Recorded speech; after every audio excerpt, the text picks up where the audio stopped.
What if your biggest nightmare became your only salvation?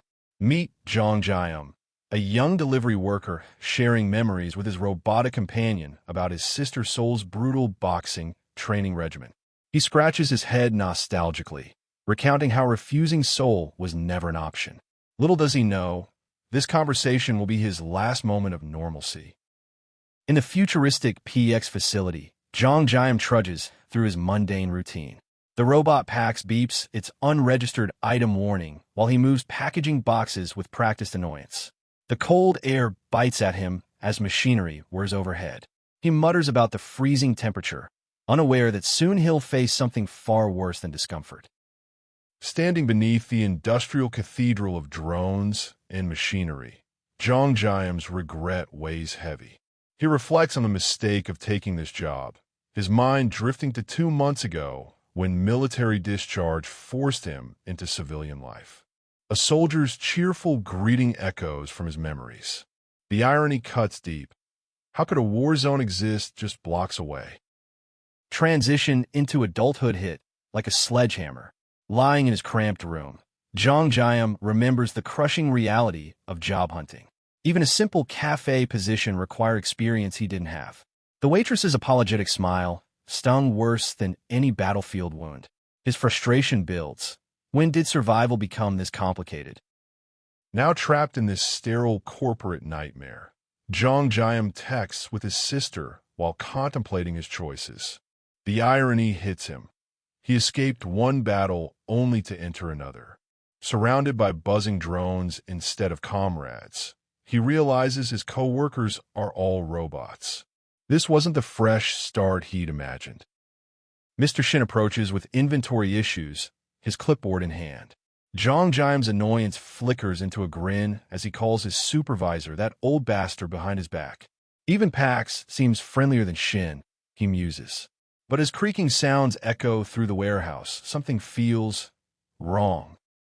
Among towering shelves of inventory, Jeong-gyeom searches for misplaced tuna. His detective work pays off. The box should have been on the first floor. Climbing the ladder, satisfaction turns to alarm. Slam! The sound reverberates through the warehouse. His blood runs cold as he whispers into the sudden silence. Panic sets in. Jeong-gyeom frantically dials for help, but Mr. Shin won't pick up. Should he call 911? His pride holds him back. It's just a storage room, not a life-threatening situation. He reassures himself while staring at the boxes surrounding him. If only he knew what was coming. His sister texts about a building collapse outside. Confusion washes over Jeong-gyeom as he stares at the notification. When he answers her call, only electronic beeps respond. Assuming it's a prank, he chides Sol for being childish. Then, boom, the world explodes around him. Red emergency lights flash. Alarms shriek evacuation warnings. Jeong-gyeom's face drains of color as chaos erupts around the facility. Mr. Shin appears equally panicked. Through the cacophony, desperate voices cry for help. Someone pounds frantically on surfaces. Fear grips Jeong-gyeom's throat as reality shatters before his eyes. Trapped in the warehouse maze, Jeong-gyeom's military training kicks in. He grabs for his phone to call 911, but the battery icon mocks him. His mind races. Did war break out? The sounds outside grow more violent. Bam! Smash! Each noise sends terror deeper into his bones. Silence becomes his lifeline. Sweat beads on Jeong-gyeom's forehead as he forces himself to remain motionless. One sound means death. Step, step, footsteps approach. His gasp echoes like thunder. The realization hits him like ice water. Whatever's hunting him isn't human. Not even close. 3 days, 72 hours of imprisonment in this makeshift tomb. The alarms finally stopped, granting him precious sleep, but questions multiply like cancer. Jeong-gyeom sits cross-legged, nibbling food while his phone battery dies.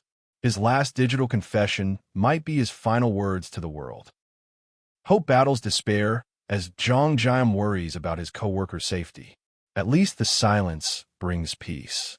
But then, ding, a notification pierces the quiet. You have been chosen. His eyes widen. Check your awakened ability. The message speaks of parallel dimensions and object storage, madness or salvation. Laughter bubbles from Jeong-gyeom's throat, hysteria or relief. After 3 days trapped, hallucinations seem reasonable. He jokes about storing his pain while accepting the bizarre interface. But before he can process this new reality fully, the world tilts. Thud! He's thrown backward as everything changes.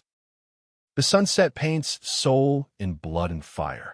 Jeong-gyeom emerges into a nightmare landscape of twisted metal and shattered dreams. His wide eyes struggle to process the devastation. Overturned vehicles lie like broken toys. A motionless figure sprawls in the rubble. What fresh hell has the world become?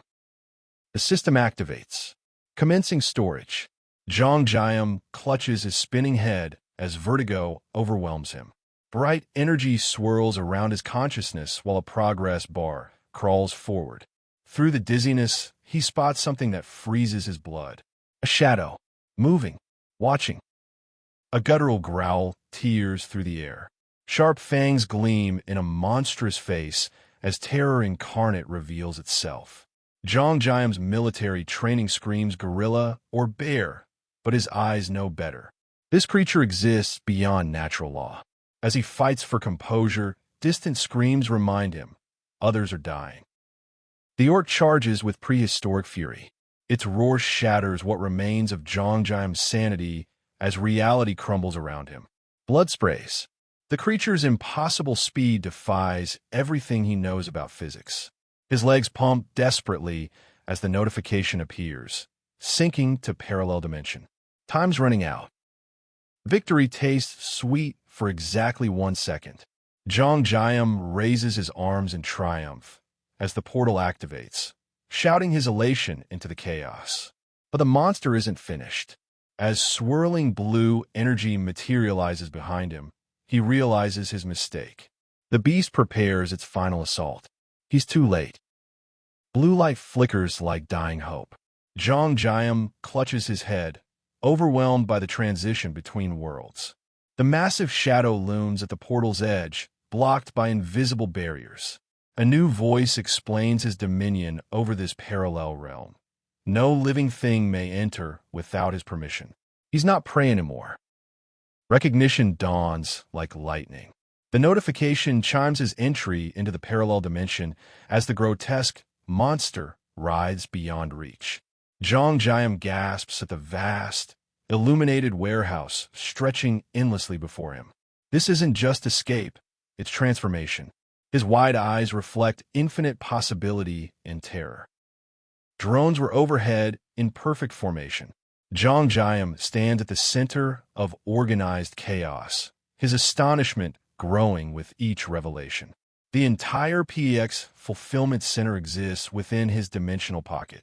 Unlimited storage. Infinite inventory. The warehouse that once imprisoned him has become his fortress. The irony isn't lost on him. Tutorial complete.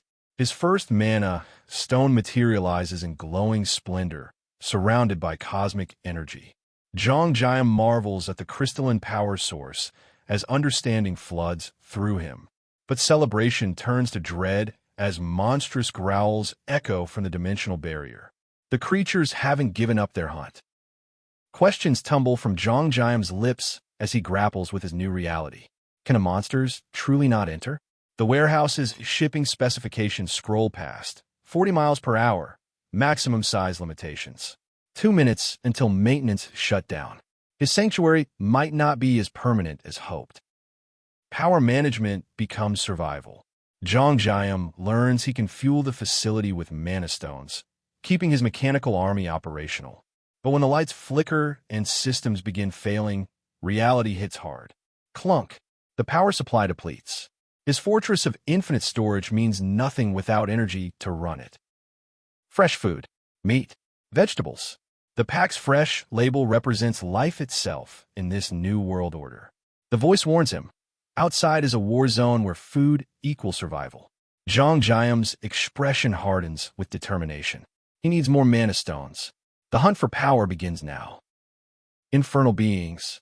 The words chill Jeong-gyeom's soul as he faces the grotesque creature offering him another mana stone. Is this monster truly what caused the apocalypse?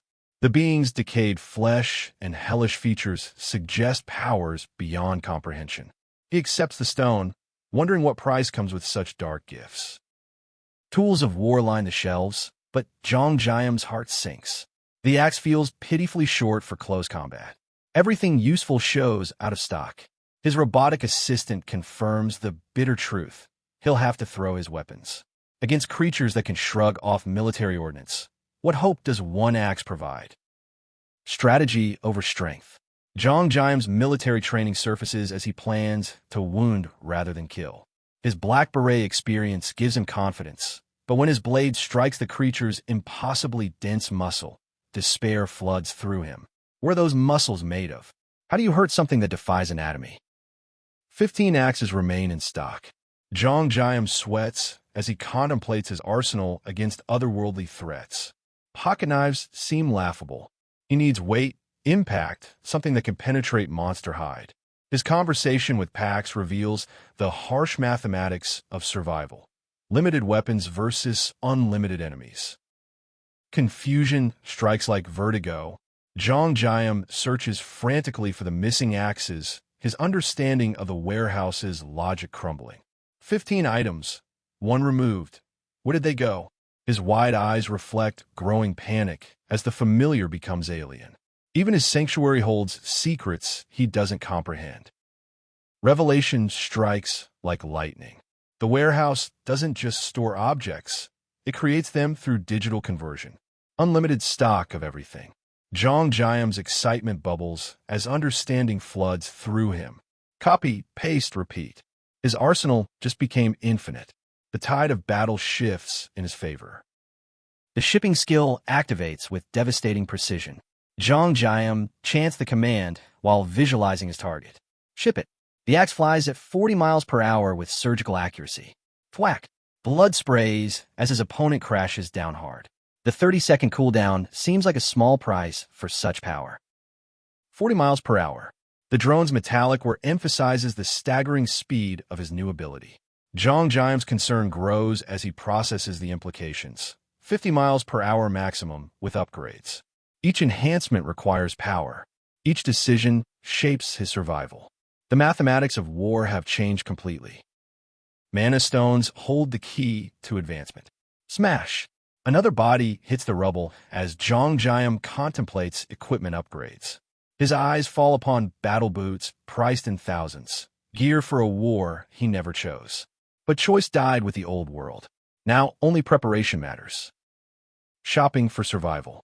Tactical pants, detailed maps of Seoul, permanent markers. Each item represents hope for finding his family. Jeong-gyeom's expression shifts from contemplative to determined as he selects tools for navigation. Flap, slam, pop. The sounds of preparation echo through his fortress. The map spreads before him like a battle plan. Jeong-gyeom circles Dabong and Wjeongbu with careful precision, plotting his route from Gangdong through the heart of devastated Seoul. His family waits in Wjeongbu, if they're still alive. Time becomes his greatest enemy as hope wars with dread. Transportation problems demand innovative solutions.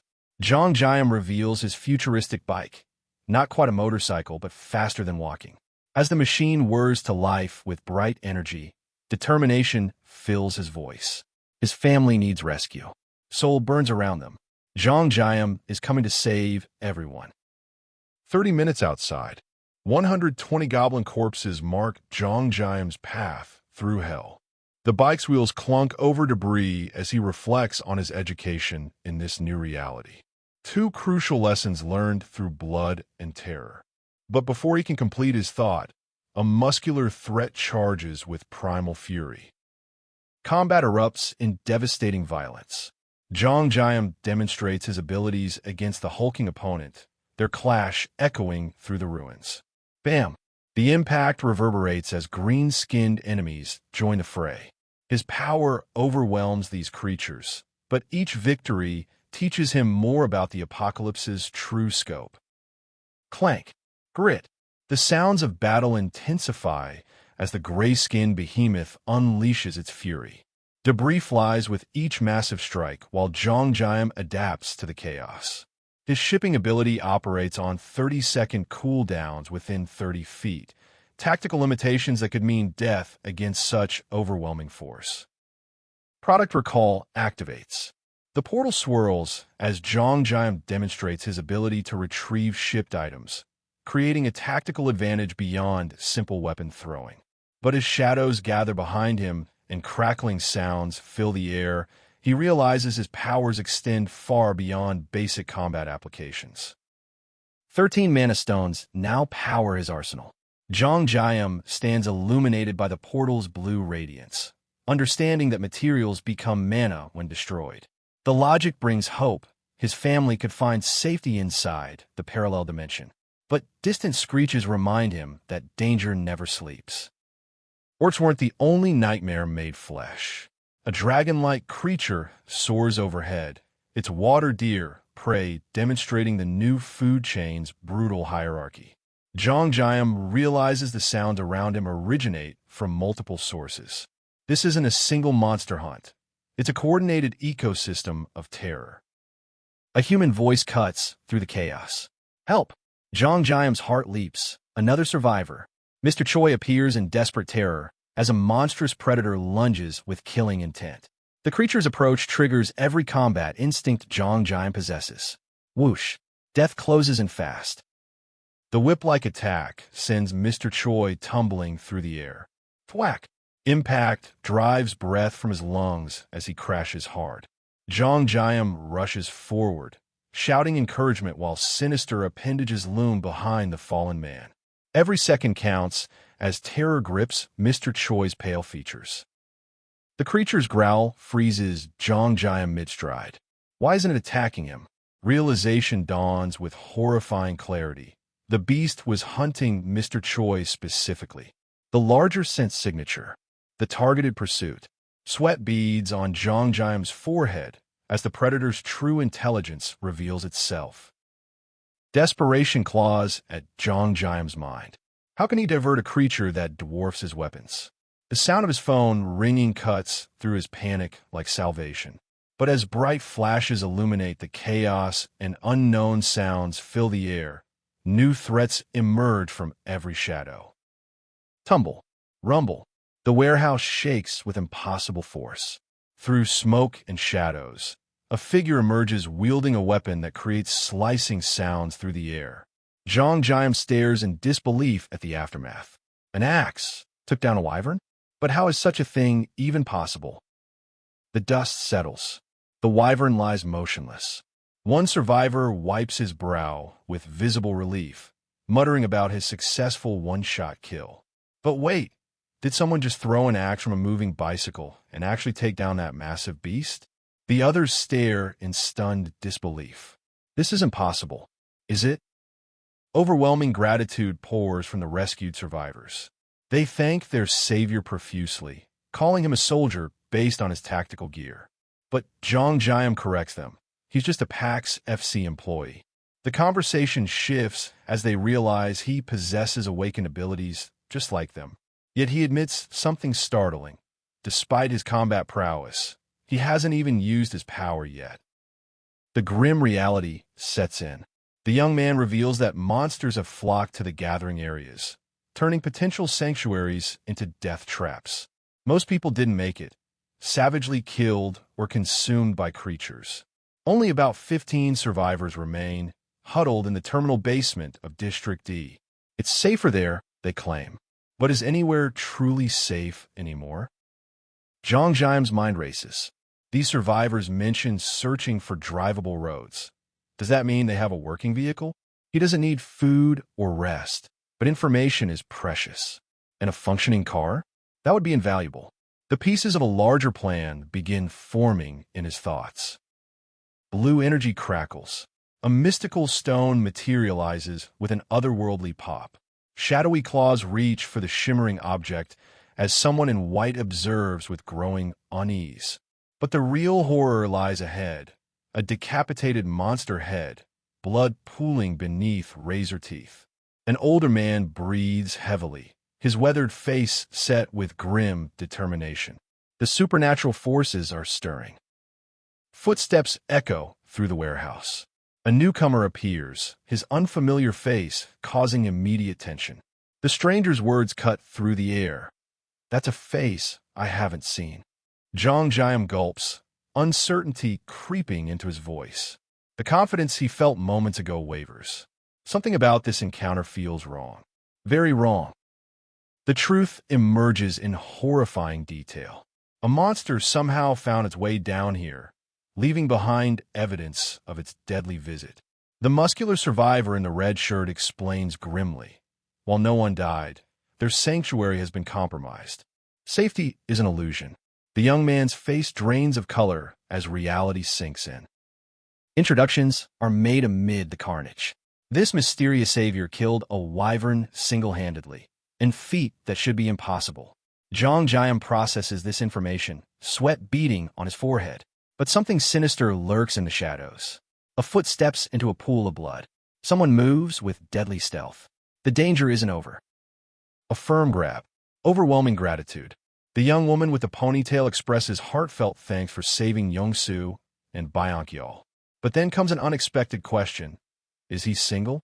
Laughter erupts as the mood lightens unexpectedly. Even in this apocalyptic wasteland, human connection and humor find a way to break through the darkness.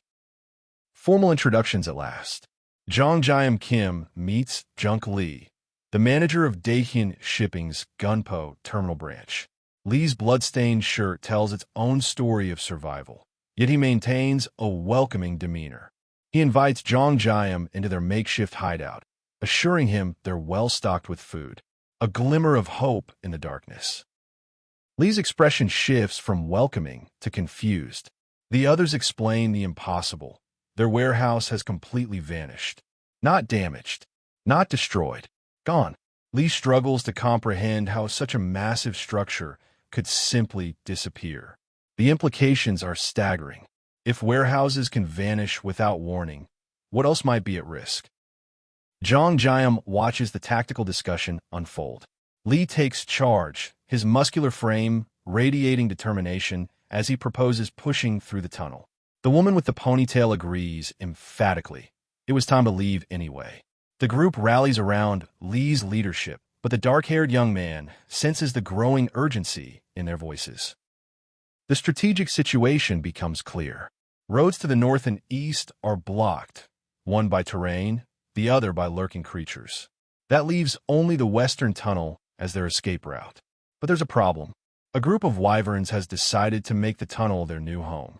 The survivors face an impossible choice. Jeong-gyeom's confidence returns. If it's just a horde of wyverns blocking their path, he can handle them with his abilities. He laughs lightly, inviting his companion to join him despite the danger. But beneath his reassuring words, calculation churns. He doesn't need to reveal his true power to these people. Not yet. Lee reflects on their harsh reality.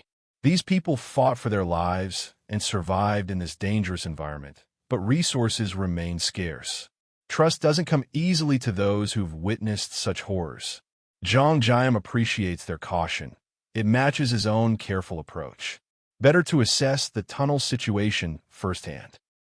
Jeong-gyeom examines his tablet, studying upgrade options discovered after killing the orcs. Mana stones offer intriguing possibilities, reducing cooldowns, unlocking new abilities. His excitement builds as he realizes these crystals could be the key to clearing the tunnel efficiently. The path forward becomes clearer with each option he reviews. The plan crystallizes. Kill wyverns discreetly, collect their mana stones, power up his abilities, then clear the path for everyone. His companion protests. Going alone after barely surviving one wyvern seems like madness. But Jeong-gyeom reassures him. Together, they can navigate this deadly maze. Together, they might actually survive. Gratitude mingles with uncertainty. Jeong-gyeom thanks his companion for believing in him. Though he admits his driving skills are untested, he just feels like he can drive any vehicle he sees. Not exactly reassuring. His companion suggests they can walk if driving fails. Sweat beads on Jeong-gyeom's face as the night closes around them. Chaos erupts as someone rides a bicycle through the warehouse debris. The shocked observer demands to know why anyone would ride like that in this situation. The cyclist explains better visibility through the heavy traffic outside. But then comes the terrifying news: there's a wyvern here. The question hangs in the air. What should they do? Panic strikes the driver. He can't see through the encroaching darkness. Desperately, he calls out to Jeong-gyeom for guidance. Keep going or stop. The answer comes urgently. Keep your eyes on the road. But it's too late. Something massive crashes into view. Blood sprays. A monstrous maw opens wide, razor teeth gleaming in the dim light. Death approaches with terrifying speed. The bicycle speeds through the desolate streets. A thud echoes behind them.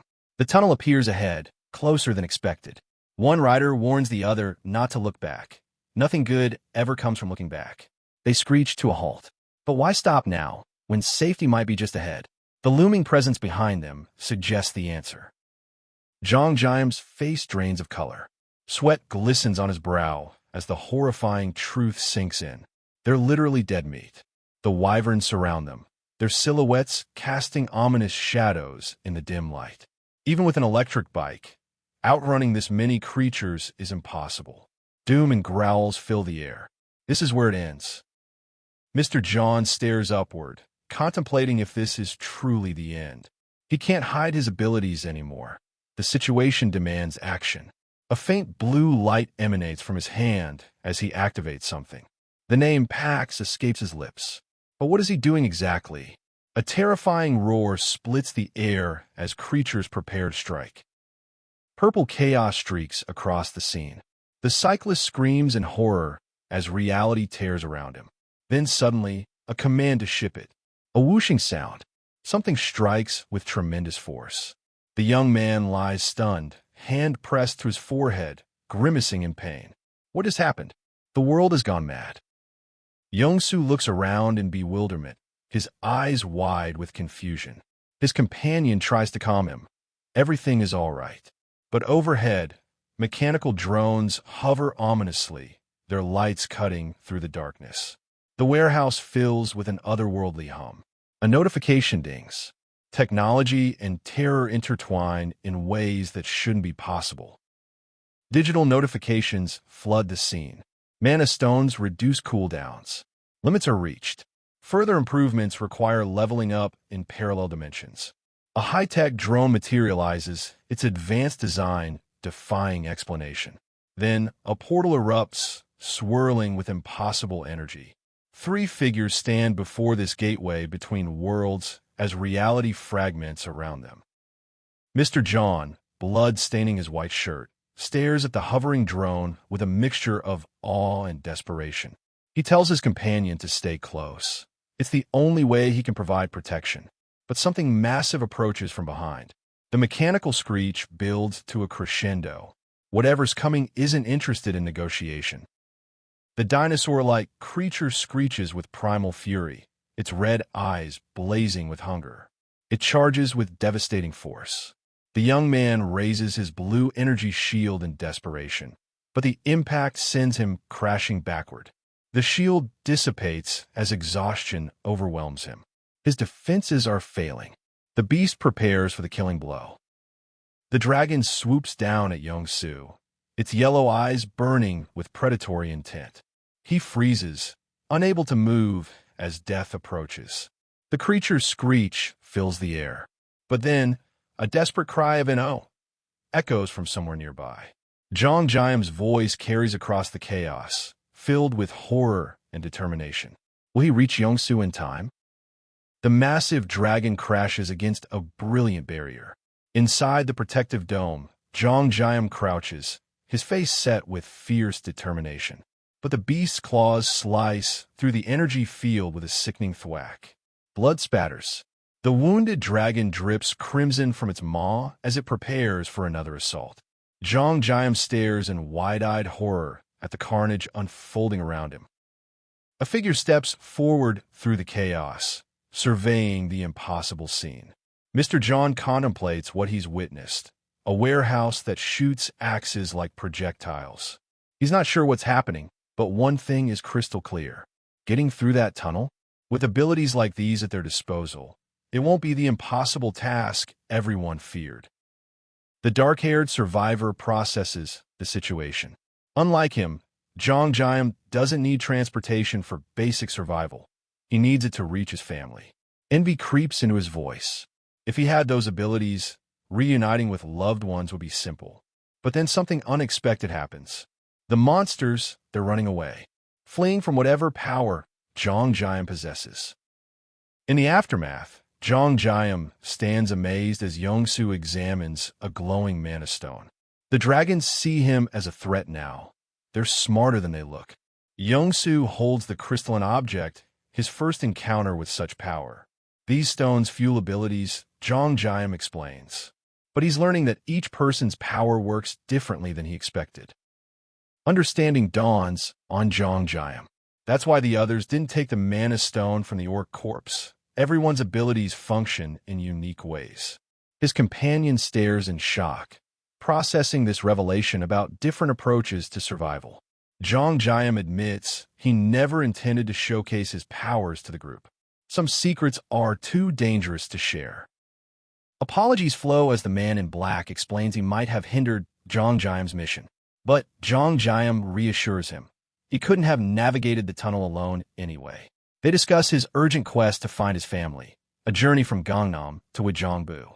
At the mention of Gangnam, his companion gasps. What memories does that district hold? The anxious survivor admits his fears. He doesn't feel safe even beyond the tunnel. But the confident man in the dark vest has a solution. With Jeong-gyeom's monster-killing abilities, they can work together. He offers his driving skills in return, promising to get them to Daegwon faster than anyone else. A partnership forms amid the chaos. Jeong-gyeom offers food if needed, but Young-soo's mind works on deeper calculations. His driving skills are unmatched, that's certain. But more importantly, this partnership might allow him to keep his own abilities secret from the others. The glowing crystal illuminates the group behind him. Strategic thinking amid supernatural chaos. Jeong-gyeom's internal monologue reveals his true strategy. Keep abilities secret. Avoid complications. Trust Young-soo, who followed him into danger without question. He'll clear the tunnel alone. Others would only get in the way and discover secrets better left hidden. In this apocalyptic world, trust is precious and dangerous. The man in the dark suit shouts to gather everyone's attention. They can all get through the tunnel, but chaos erupts as secrets spill out. Someone questions the conversation with Jeong-gyeom. The frustrated response cuts through the air. He asks for secrecy, not for everyone to learn the secret. Plans crumble as information spreads beyond control. The anxious man realizes he's in serious trouble. Mr. Lee, muscular and determined, takes charge of the deteriorating situation. His expression radiates resolve as he declares his intention to clear the tunnel by morning. No use crying over spilled milk, they're committed now. The group prepares for what lies ahead. Jeong-gyeom addresses Young-soo with concern and resolve. Perhaps it's better if they stay out of the way for everyone's safety. But Young-soo won't let him face this alone. He carries a box of saved food, insisting Jeong-gyeom accept it. Everyone tried to convince him. This is about mutual support, not charity. Even in darkness, humanity endures. Jeong-gyeom stands bloodied, but not broken, nervously declining the generous offer. He insists he just did what was necessary. But Young-soo won't accept his modesty. This is about duty and mutual support. They both have families to protect. The tap of understanding passes between them. In this apocalypse, they're stronger together. Nostalgia mingles with determination as someone reflects on family. With the tunnel clearing tomorrow, it's time to bring out the special reserves. The atmosphere shifts to celebration as bottles emerge and clink together. Cheers to the safety of our families. The toast rings out through the warehouse. Even facing the unknown, hope and camaraderie light the darkness. The celebration peaks with a toast to Jeong-gyeom. But the mood shifts as someone grips a blade, tension returning. Against the bright sky, a figure in torn clothing reassures the others. Don't worry, just wait here. Two men in gray jackets watch with concern and confusion. The moment of peace shatters as duty calls. Three figures stand under the clear blue sky. A rugged man with stern features, a worried younger companion, and a frightened individual in the background. Mountains frame the scene as uniformed figures line the cracked road leading to the tunnel. The main character strides forward with confidence, calling back his promise. I'll be back in no time. But will he? Jeong-gyeom rides through the dimly lit tunnel, appearing small against the vast underground passage. Light breaks through darkness above as he emerges briefly into daylight, then quickly changes direction with screeching tires. His thoughtful expression reveals internal calculations. The tunnel awaits, and with it, whatever horrors nest within those shadows. The tension shifts to something almost domestic as two boys engage in typical sibling rivalry. One claims the other hit him first, while his supposed victim protests about constant harassment. Their bickering carries the familiar rhythm of family conflict. But in this apocalyptic world, even normal family dynamics take on deeper meaning. The older character observes the siblings with gentle wisdom. Despite their fighting, he sees how well they truly get along. As an only child, he envies their bond. His words carry weight. Even when you think you hate each other, you'll eventually realize how precious family is. But his reflection is interrupted by someone demanding help with dinner preparations. The scene takes an emotional turn as someone whispers about wondering why a loved one wasn't coming to see them. A flashback reveals a cheerful young boy winking playfully, happier times. But the present crashes back as a rugged man expresses overwhelming grief. I miss my son so much. The cry of my son fills the air with profound anguish. In the dimly lit underground space, chaos and despair reign. A man with a drink tries desperately to calm the escalating situation as others slump in various states of intoxication or unconsciousness. The full moon watches through a window as someone wakes, yawning and looking for the bathroom. But where is Jeong-gyeom? He went to get some air and hasn't returned. The tension breaks as three young survivors gather in the dim industrial space. One suggests maybe Jeong-gyeom was uncomfortable sleeping, but the truth runs deeper. Yang-sul's worried eyes reveal the real concern, insomnia born from fear. When questioned, Jeong-gyeom brushes off their worries with practiced deflection. But in this apocalyptic world, restless nights carry darker meanings. Outside among the parked trucks, disbelief washes over the survivors. The sheer magnitude of cargo leaves them speechless. 15 trucks, all loaded to capacity. The calm survivor confirms this is indeed the last load, but questions linger. How does one person possess such impossible quantities? The sound done echoes ominously. Something extraordinary and terrifying is happening here. Sweat beads on the distressed man's forehead as reality sinks in. Such enormous quantities. How can anyone simply give them away? His companion reassures him about having plenty in stock, but the question haunts the air. Just what is Jeong-gyeom capable of? The answer comes in explosive violence, thwack and skre, as sharp objects strike with deadly precision. Before a shimmering portal edged with monstrous teeth, Jeong-gyeom faces the cruel limitations of his power. He would bring everyone into his parallel dimension if he could, but the system denies him. Level 2 can only accommodate 20 people. Around him, 40 souls need salvation. The weight of impossible choices crushes down as the portal's maw seems to mock his helplessness. In the tunnel's oppressive darkness, Jeong-gyeom calculates their odds. 40 wyverns remaining, and that's being generous. His true goal crystallizes, level up the parallel dimension to eventually shelter his own family. But first, survival. The distant screeching of wyverns echoes through the tunnels, a deadly reminder that every step forward comes with a price. The ominous doom reverberates as a wyvern appears among the trucks. Fear ripples through the survivors. Will Jeong-gyeom really be okay alone? Doubt gnaws at them but intervening might make things worse. They must wait and trust. Then suddenly, excitement.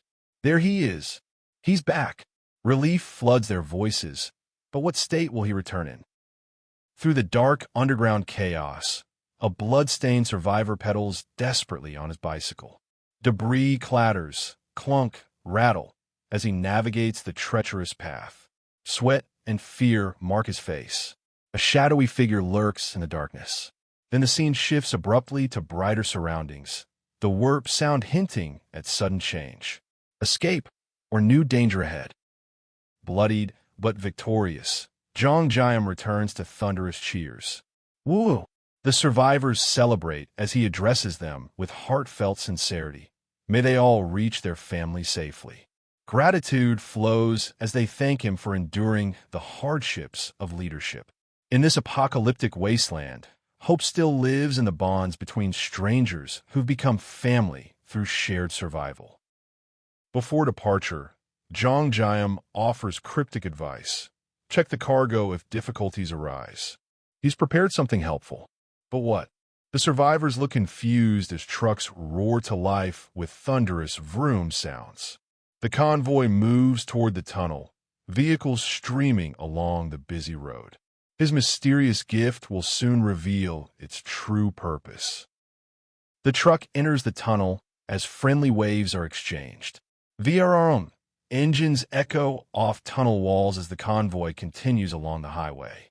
Sunlight breaks through clouds in a peaceful sky. But Jeong-gyeom's mind drifts to troubling questions. Leaning against the window, he wonders about that wyvern they encountered. Something wasn't right about it. The shadow reports its escape, too quick to get a clear look, but definitely wyvern-like, yet larger. The stylish survivor asks the crucial question, is it the boss or their host? FSHHH, a shockwave tears through the air. In the destroyed cityscape under cloudy skies, a figure lies injured in tactical gear. The hierarchy of monsters is becoming terrifyingly clear. Inside the dim vehicle, Jeong-gyeom sits in bloodstained clothes, processing the horror outside. Sounds of destruction, crack, clunk, rattle, punctuate his grim realization. Bodies line the streets. The situation is worse than imagined. He reflects on his close call. If his discharge had been delayed 3 months, he might be among the corpses. Survival by pure chance. Before them stretches a barbed wire barrier. The army set this up to keep something from getting through. But what? They consider alternate routes, searching for another bridge.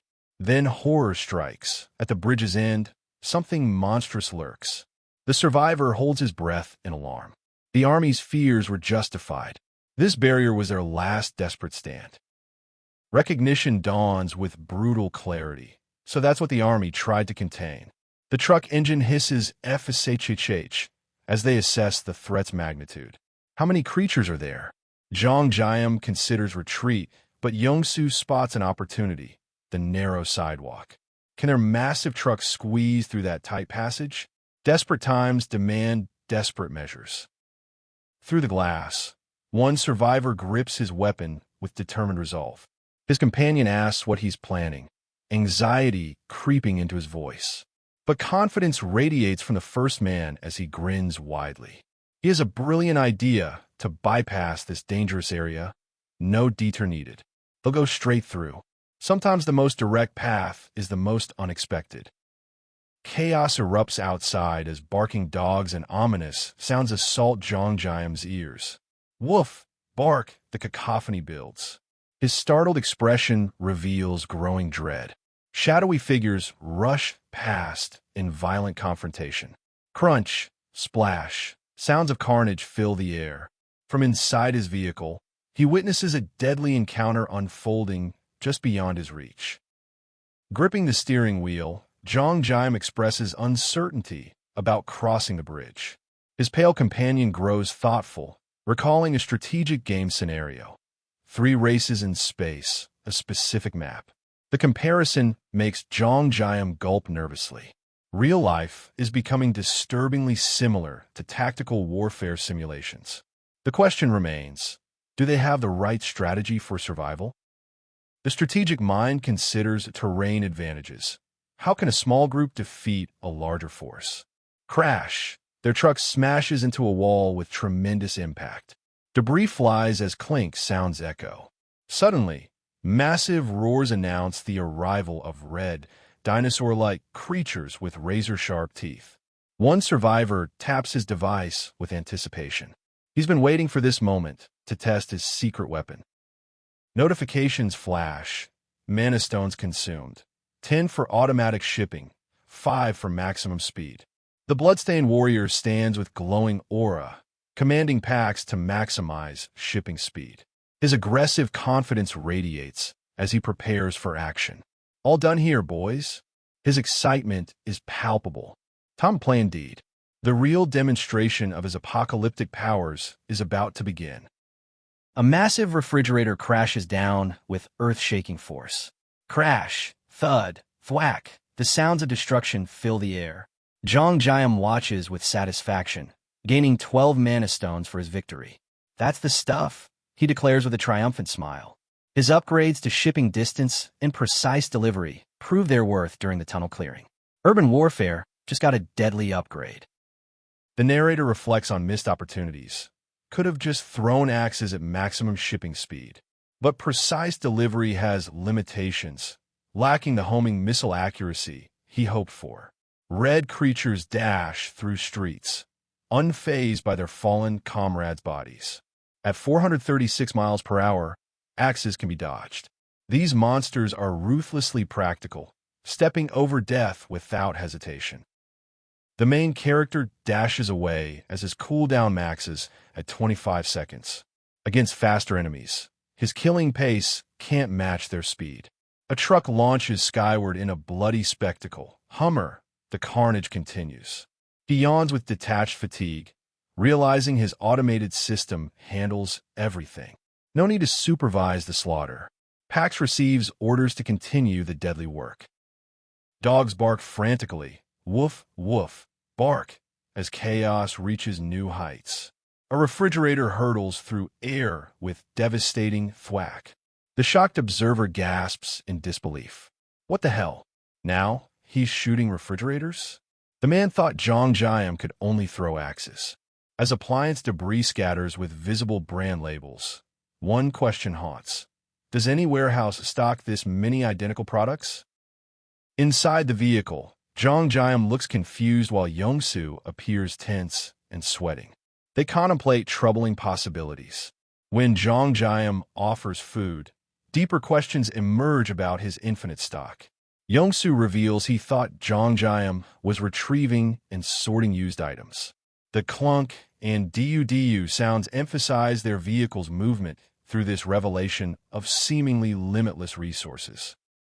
Understanding dawns as Young-soo admits his confusion about Jeong-gyeom's true abilities. The embarrassment is palpable. He had no idea the extent of these powers. Even offering to share food seems laughable now. Their past collaboration in scouting the tunnel takes on new meaning. Despite the surrounding chaos, this moment of camaraderie lightens the mood.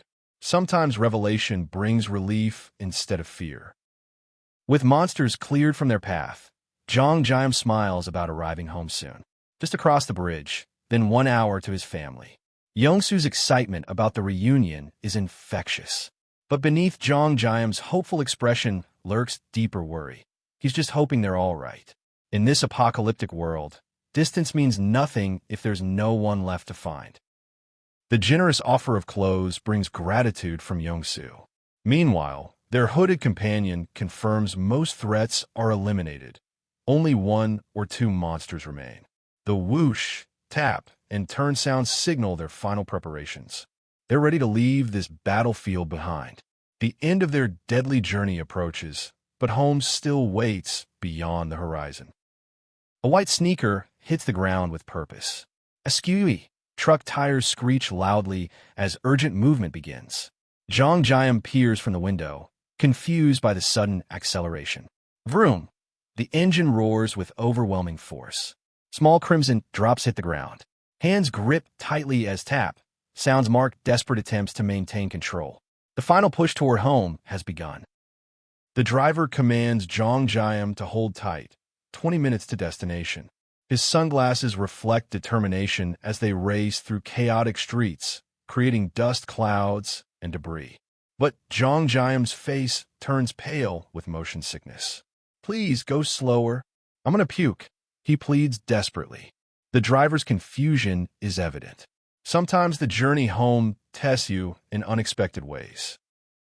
They arrive at the dilapidated warehouse with a dramatic doom that shakes the foundation.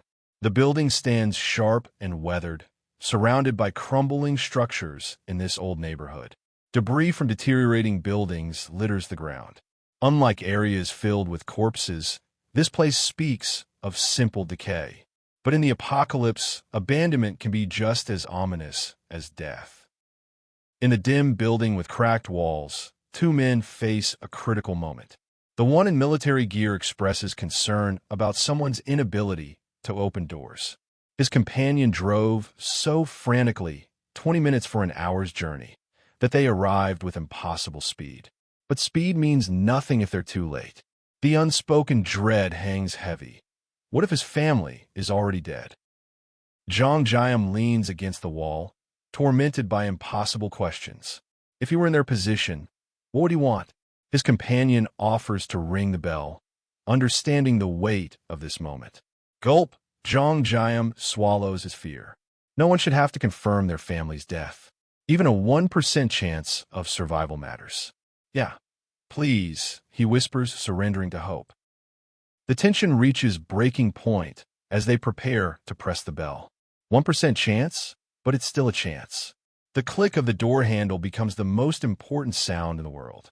They peer through, expressions shifting to shock and apprehension. This single moment will determine everything. The door opens to reveal what fate has decided for Jeong-gyeom's family. Tears stream down Jeong-gyeom's face as disbelief and hope collide. "Is it really you?" A woman appears at the doorway, her voice trembling with honey. A small child clings to her leg, crying, "Daddy." The impossible has happened. They're alive. Sobbing overwhelms him as they embrace tightly. In this apocalyptic nightmare, love survives. Miracles still exist in the darkest of times. Through tears, Jeong-gyeom expresses overwhelming relief that everyone survived. The woman melts into his embrace while their daughter cries, "Daddy," WAH, seeking her father's attention. But questions arise. Who is this man in the charcoal outfit? He's the one. Jeong-gyeom begins to explain. Even in reunion's joy, new chapters of gratitude and explanation must begin. The emotional weight becomes too much.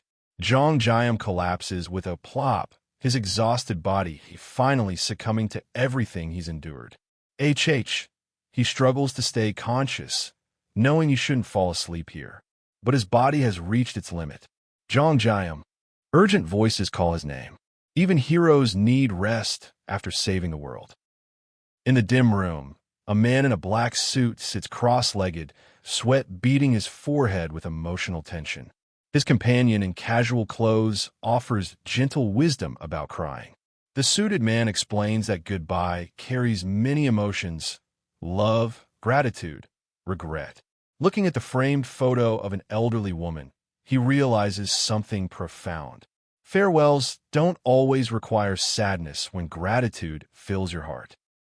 The conversation turns to love's complexities, how it requires both giving and receiving. The young boy listens intently, trying to understand unconditional devotion. Suddenly, violence erupts, POW, as the boy recoils from a forceful blow. He springs forward in shock, then falls with a thud, clutching paper. Even lessons about love can turn painful when worlds collide. The boy cries out in exaggerated pain. "OW, why'd you hit so freaking hard?" His sister retorts with amusement, claiming she only used a pillow. How is that even hard? Their playful bickering escalates as she tells him to stop acting weak. He threatens to tell their dad. The commentator announces Jeong-gyeom forfeits while Seol Kim retains her heavyweight championship. Family rivalry knows no bounds. In the cozy dining area, Jeong-gyeom recovers among friends, sharing a hearty meal. Steam rises from bubbling stew as conversation flows about family's preciousness. Someone calls for Jian to help with dinner prep, worried about safety. The banter turns playful as they discuss cooking and age. This moment of normalcy, shared food, friendly teasing, reminds them what they're fighting to preserve. In the bustling school environment, students gather excitedly around tables. A girl expresses enthusiasm about the track team, while a boy in a Hulk shirt grins playfully.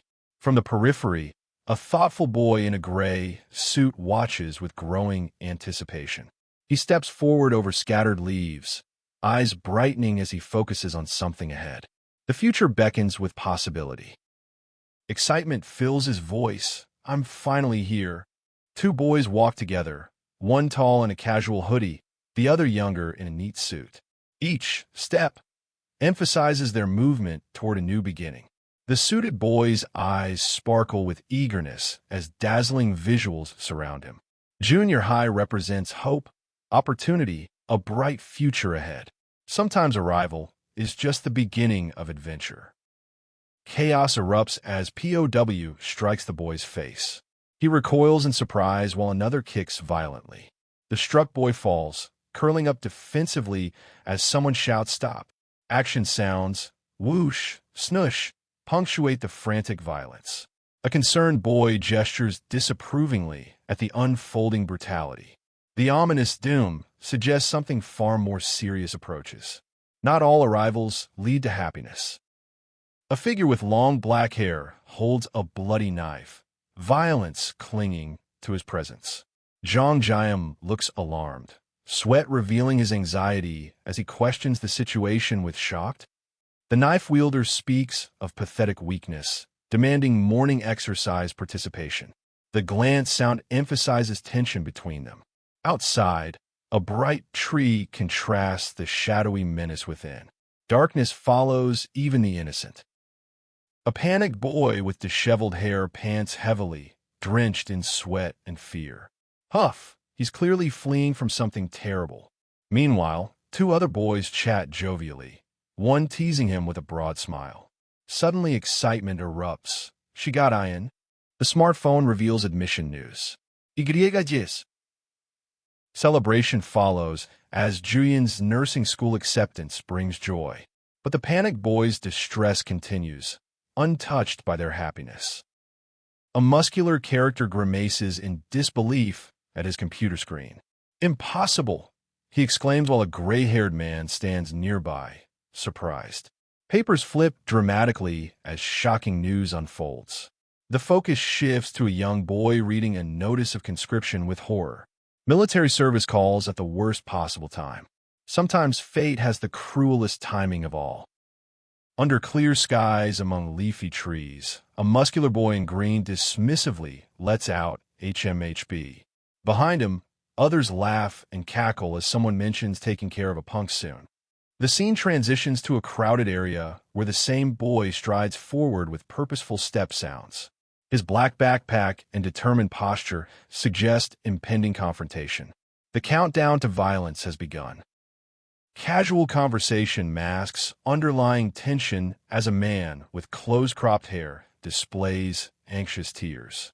The scene shifts dramatically to Jeong-gyeom startling awake in darkness with wide eyes and tousled hair. Spring, urgent movement as sunlight floods the dim space.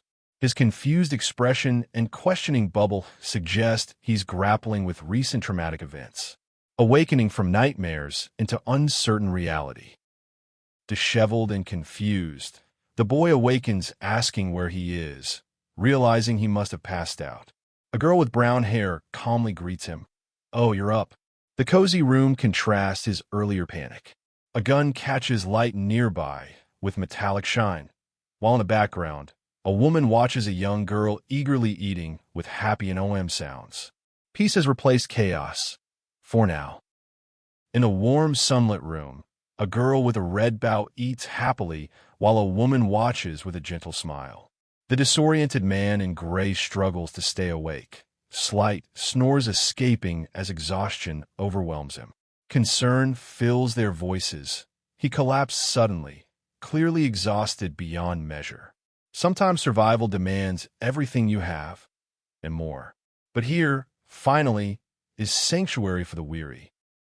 Recovery comes slowly.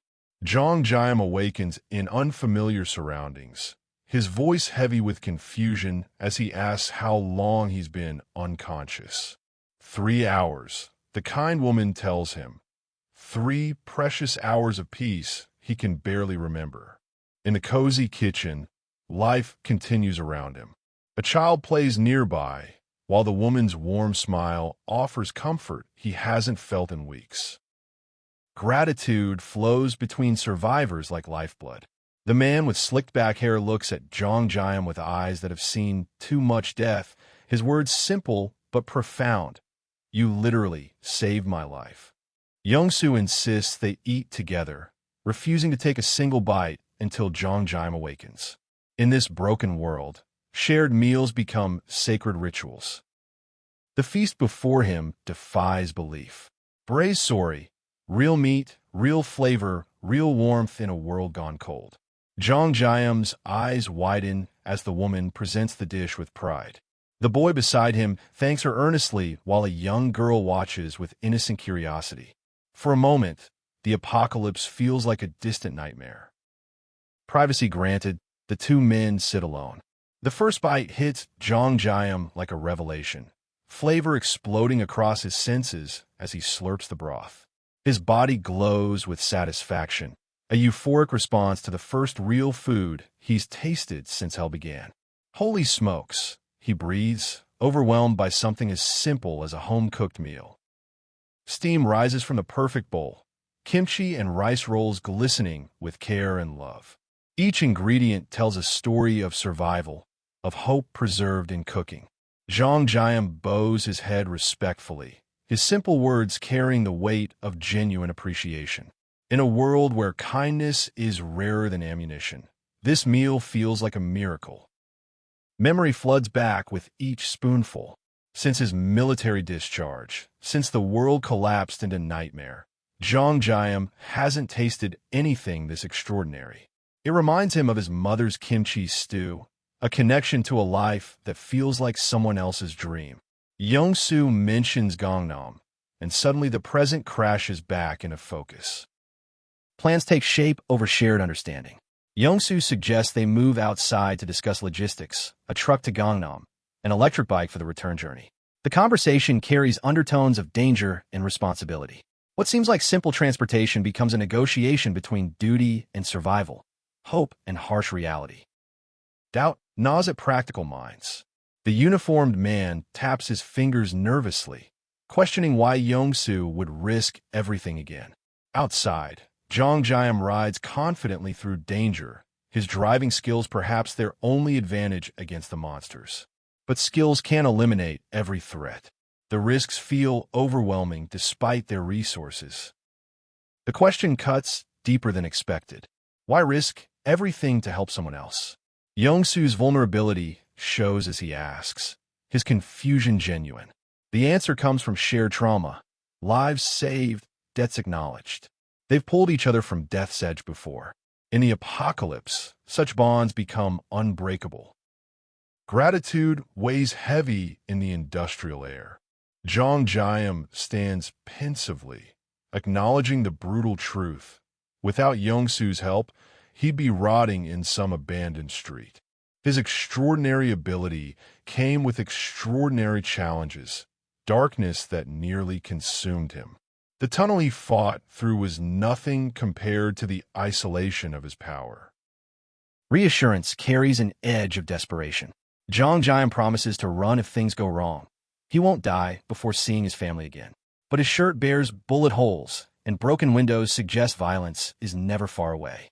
His companion's worry shows in every word. Sometimes promises feel like tempting fate itself. Steel gleams in the light as final preparations begin. The gun catches the sun while the uniformed man stares with grim determination. Outside, bicycle wheels rattle against uneven ground as Jeong-gyeom pedals away from the tunnel entrance. Mountains rise against cloudy skies, witnessing another dangerous journey into the unknown. Conditions are laid bare in the warehouse shadows. Young-soo's slight smile suggests acceptance, but his eyes remain serious. Jeong-gyeom explains his parallel dimension security. Nothing enters without his permission. The revelation about duplicating items sparks interest, but Young-soo has his own demands. With Jongbu, his family, non-negotiable terms in their survival pact. The industrial space echoes with determination. Jeong-gyeom stands among crates and shelves, his resolve absolute. Young-soo cannot go alone. He speaks of down sun, of mana stones gathered from defeated enemies, of a place that can be fortified. His offer extends beyond rescue to protection, creating a sanctuary for both their families. Decision crystallizes into action. The dark-haired man adjusts his sunglasses, his voice carrying military precision as he declares their immediate departure. His wife and daughter are waiting. Time for talking is over. Now comes the dangerous part. The weight of family love drives every choice he makes. Digital interfaces illuminate new possibilities. The parallel dimension now accommodates 20 people, powered by 6 precious mana stones. Jeong-gyeom studies the technical details, muttering about excessive costs while noting additional features await exploration. When the system alerts him about outsiders seeking entry, his simple yes changes everything. Wonder explodes in the futuristic facility. A portal materializes with sparkling magic as Young-soo confidently introduces Pax, the helpful robot companion. The group watches in amazement, gasps and exclamations filling the air as they witness technology that defies their reality. Shelves stretch endlessly, filled with possibilities they'd forgotten existed. Abundance overwhelms the newcomers. Jeong-gyeom explains the dimension's privacy, watching the woman surprise as she learns everything can be duplicated. 30 minutes to prepare, he tells Young-soo, while he explores his enhanced abilities. Hope flickers in the high-tech facility's soft lighting. Finally, they have resources to match their determination. Power demands explanation. Jeong-gyeom stands assertively, outlining his parallel dimension ability with military precision. Level 1 stores any visible object, single use, absolute control over entry. Nothing enters without his approval. When he stored the entire warehouse, he realized the true scope of his evolving capabilities. Operating systems merge in digital harmony. Young-soo observes through the window as his parallel dimension integrates with Pax A1, creating something beyond overpowered, practically a cheat code for survival. New notifications announce enhanced storage capabilities. The possibilities stretch beyond imagination, limited only by mana stones and courage. Curiosity drives exploration in the high-tech laboratory. Young-soo examines unlockable skills on his holographic tablet, wondering about laboratories that combine and modify products. The potential for creating new items excites him, but mana stone limitations constrain experimentation. Still, one function remains accessible, and it might change everything. Ambition meets reality in an ethereal facility. Jeong-gyeom contemplates the ultimate test, storing Earth itself within his parallel dimension. Blue lights shimmer around him as he gulps nervously, understanding the weight of such power. When the interface asks for confirmation, his decisive yes echoes with dangerous possibility. Reality imposes its limits. The attempt fails spectacularly. Earth cannot be stored in any dimension. Jeong-gyeom scoffs with relief and disappointment, acknowledging that such power would be unfair even in this broken world. His companion enters with practical matters, discussing routes to Gangnam, while cosmic ambitions settle into achievable goals. Family moments pierce through crisis.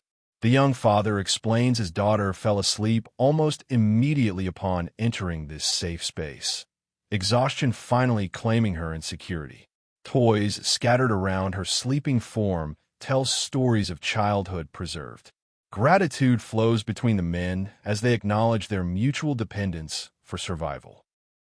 Determination crystallizes in the laboratory's glow.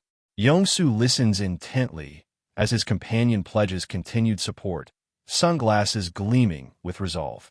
When questioned about his sudden intensity, the man admits driving is his only useful skill, but he's faster than anyone. Speed becomes their edge against impossible odds. Devastation stretches endlessly beneath the dramatic sky.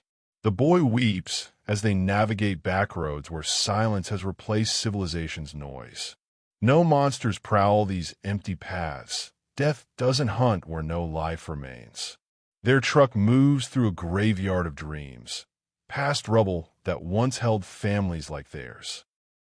Hope mingles with apprehension on the rough road to Seoul. Jeong-gyeom notes the absence of monsters and hostile survivors, grateful for the Bronze Age historic site that kept this area undeveloped. But ahead, military barricades cut across their path. The sight of organized defenses brings both relief and new dangers. Military hardware without military discipline creates deadly uncertainty. The young man questions whether actual soldiers remain, while his companion notes the abandoned base nearby. Army vehicles and weapons scattered without their trained operators suggest chaos, not order. When approaching engines sound, escape plans form in whispered contingencies. Guns emerge from shadows as strangers surround them. 3 men total. The camouflage figure announces with predatory satisfaction. Young-soo maintains his composure as the aggressive stranger complains about driving, then asks with false politeness if he can help. The cargo door creaks open with ominous intent. Greed reveals itself in the chaotic warehouse. The delivery man confirms ownership of the supplies with simple honesty, while tactical vested predators circle with hungry eyes. Their leader's scarred face splits into a cruel grin as he delivers the verdict that changes everything. It's ours now. Possession transfers through violence. Desperation breeds negotiation. Jeong-gyeom explains his warehouse source while acknowledging its inaccessibility. Collapsed roads have hidden it completely. He offers to gather more supplies personally, trying to maintain some control over an increasingly volatile situation. The armed men listen with calculated interest, weighing profit against immediate gratification. Plans unfold with military precision as the boss declares it's time to move. Mingyu receives orders to drive, while the leader claims the kid as his responsibility. The young man's confusion about timing reveals his innocence about their true intentions. When Mingyu suddenly cries out in pain, violence erupts without warning. Captivity begins with brutal efficiency. Young-soo finds himself powerfully restrained by the imposing man in camouflage, his struggles met with overwhelming strength. Doors slam shut as time runs out for gentle interrogation. The rugged captor announces their intention to see the prisoner's face, while Young-soo's anguished cry echoes through the confined space. Recognition dawns in the dim warehouse as intense eyes study their prize. Sweat beads on the observer's forehead, while shadowy figures position themselves strategically. A Korean symbol on the wall emphasizes the gravity of their situation. Blood stains the floor beneath a fallen soldier, silent testimony to recent violence and broken loyalties.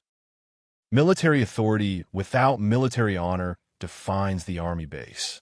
The tattooed commander acknowledges the food delivery while questioning territorial control. Jeong-gyeom mentions gunpo with visible worry as soldiers observe their interaction.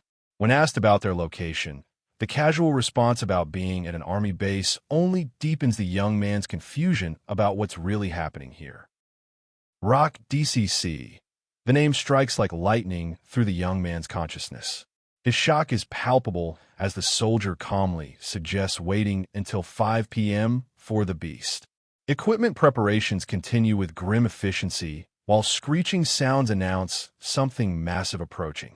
The beast has arrived, and nothing will ever be the same. Wyverns fill the sunset sky like living nightmares. Young-soo's exclamation of disbelief echoes through the laboratory as he witnesses creatures too massive for any classification he knows. The soldier's serious demeanor confirms the danger. His own attacks proved useless against such power. Failed assault attempts cost lives, leaving only humility before unstoppable force. Weakness becomes wisdom in the warehouse discussion. The dark-haired man's sweat glistens as he admits even his awesome powers couldn't scratch the creature. But the injured soldier isn't dead yet, kept alive for his knowledge despite his starved condition. Survival sometimes requires terrible choices between information and compassion. Perfect timing reveals itself in the desolate landscape. Jeong-gyeom mumbles about the ideal location while instructing Pax to store the entire rock DCC in his parallel dimension. The burly commander's patience snaps, threatening death if the kid doesn't stop babbling. But when reality defies expectation, even hardened soldiers can only stare in shock. Evening sky illuminates impossible disappearance. Soldiers look up in bewilderment as intense light signals something beyond their understanding. Confusion spreads like wildfire through the ranks as questions multiply without answers. Where did the building go? How can solid structures vanish into thin air? The foundation of reality itself seems compromised. Nausea strikes as dimensional storage takes its toll. Young-soo gags violently while tied to his wooden chair, his body reacting to forces beyond normal human experience. The urgency to cut his restraints wars with disorientation from storing something massive. Behind him, a gigantic wyvern crashes down with earth-shaking force, bringing doom to the unprepared. Panic erupts as monstrous screams shatter the evening air. Men scatter in terror, while others try to maintain tactical discipline against overwhelming odds. Commands to focus fire on smaller targets first show military training, but courage falters when facing true monsters. Strategy crumbles before primal fear as creatures hunt survivors through the chaos. Death towers above with reptilian menace. The dark-haired man flees as enormous dragon feet slam down with earth-shaking impact. Sweat pours from his terrified features while the creature's massive form casts shadows of doom. Golden slit pupils focus with predatory intelligence, suggesting this hunt has only just begun. Permission granted in desperation's hour. The golden reptilian eye stares with alien intelligence while dimensional portals swirl to life. Jeong-gyeom seeks entry into the parallel dimension as chaos unfolds outside. Through the portal emerges salvation, one man supporting another, blood-stained and dizzy, but alive. Escape brings only temporary safety. Young-soo emerges supported by his companion, both men casting nervous glances at the massive dragon looming behind them. The creature's stare feels like judgment itself, its growls echoing with supernatural menace. Even in seeming retreat, the beast's presence dominates every thought and movement. Rage drives reckless courage against impossible odds. The military man charges forward with fierce determination, shouting insults at the overgrown lizard while claiming his fists pack bigger punches since leveling up. Power radiates from his strike, but nearby, injured companions struggle to remain conscious. Help arrives too late for some battles. Medical urgency replaces combat as they tend to the severely injured soldier. His pale, bloodied form lies unconscious on the bed while two men assess his condition. No fresh wounds suggest beatings rather than bullets, while starvation has weakened him beyond normal endurance. Sometimes surviving the apocalypse means surviving other survivors. Recovery requires resources they can barely spare. The weak soldier gasps for breath while his rescuers discuss malnutrition and feeding schedules. Through the window, evidence of their recent dimensional theft remains visible, a massive structure that appeared from nowhere. The scale of their achievement finally becomes clear to those who witness it. Revelation strikes with stunning force. Young-soo's wide eyes and sweaty brow reveal his shock at learning about the building's sudden appearance. While his companion offers to watch over things, urgent questions about an entire army base being stored drive him toward investigation. The bike wheel spins with purpose, answers demand action. Strategic possibilities unfold across the sandy landscape. Jeong-gyeom pedals through the terrain while contemplating infinite uses for an entire army base, one of the best operational platforms imaginable. Yet complexity weighs on his mind as he realizes gathering supplies will fall entirely on his shoulders. The base's scale compared to packs creates overwhelming logistical challenges ahead. The warehouse becomes a war room. Jeong-gyeom's face twists with anxiety as he voices the cruel reality. Weapons without experience are worthless. Young-soo rushes forward on his bike, desperate to help despite never holding a gun in anger. But the darkest truth weighs heaviest. Their supplies aren't infinite anymore. Wait, what? Young-soo's world tilts as the drone reveals something impossible. Items can be duplicated. Living beings can be copied. The very fabric of reality bends to Jeong-gyeom's power. But there's a catch. The new sector is still processing. Power without access. Hope with a timer. Young-soo's eyes widen as he lists their needs like a prayer. Firearms, ammunition, grenades, military vehicles, gasoline, each word a lifeline in this broken world. The drone confirms prioritization is possible. Relief floods his features, but processing time remains a mystery that could cost them everything. Surrounded by towering monsters, the young man faces impossible odds. The giant creature looms like a living mountain, indifferent to his wishes for retreat. Too many to outrun, too massive to escape. His grip tightens on his own hand, a soldier's last resort. Years without reserve training, but today he joins the firing squad. In a weapon-lined warehouse, Jeong-gyeom's military experience shows. Magazines loaded, rifles ready, backup plans in place. Young-soo adjusts his sunglasses with dark humor. Monsters approaching means target practice. The assault rifle feels familiar in his hands. Some skills never fade, even in hell. Bang, bang, bang. The warehouse erupts in gunfire and explosions. Muzzle flashes illuminate the chaos as blood splatters against debris. A creature's razor teeth gleam in the violent light. Its purple maw opened in a death scream. Violence, pure and absolute. Spent casings rain through the air like deadly confetti. Young-soo braces against the weapon's recoil, sweat beading on his intense face. The soldier in gray reflects between shots. Rapid fire is tougher than expected. But when the smoke clears silence, do they get them all? No wyverns left standing, but something's wrong. The tactical man scans the debris-filled warehouse, confirming what they both fear. One beast is missing. The biggest one. Shadows shift ominously as glowing eyes pierce the darkness. Then, boom, it was waiting all along. The missing monster plays a deadly game of hide and seek. In a weapon-stocked warehouse, they devise a strategy. Use remote-controlled toys as bait. Draw the predator out of hiding. The red toy car sits ready, a mechanical sacrifice to lure death from shadows. It emerges from beneath the earth like a nightmare given form. The suited observers watch in stunned amazement as the massive creature reveals itself. One figure in sunglasses steps forward with deadly confidence, proclaiming he'll demonstrate the power of the reserve forces. Then, that ominous yellow eye appears. Fire. The command echoes as chaos erupts.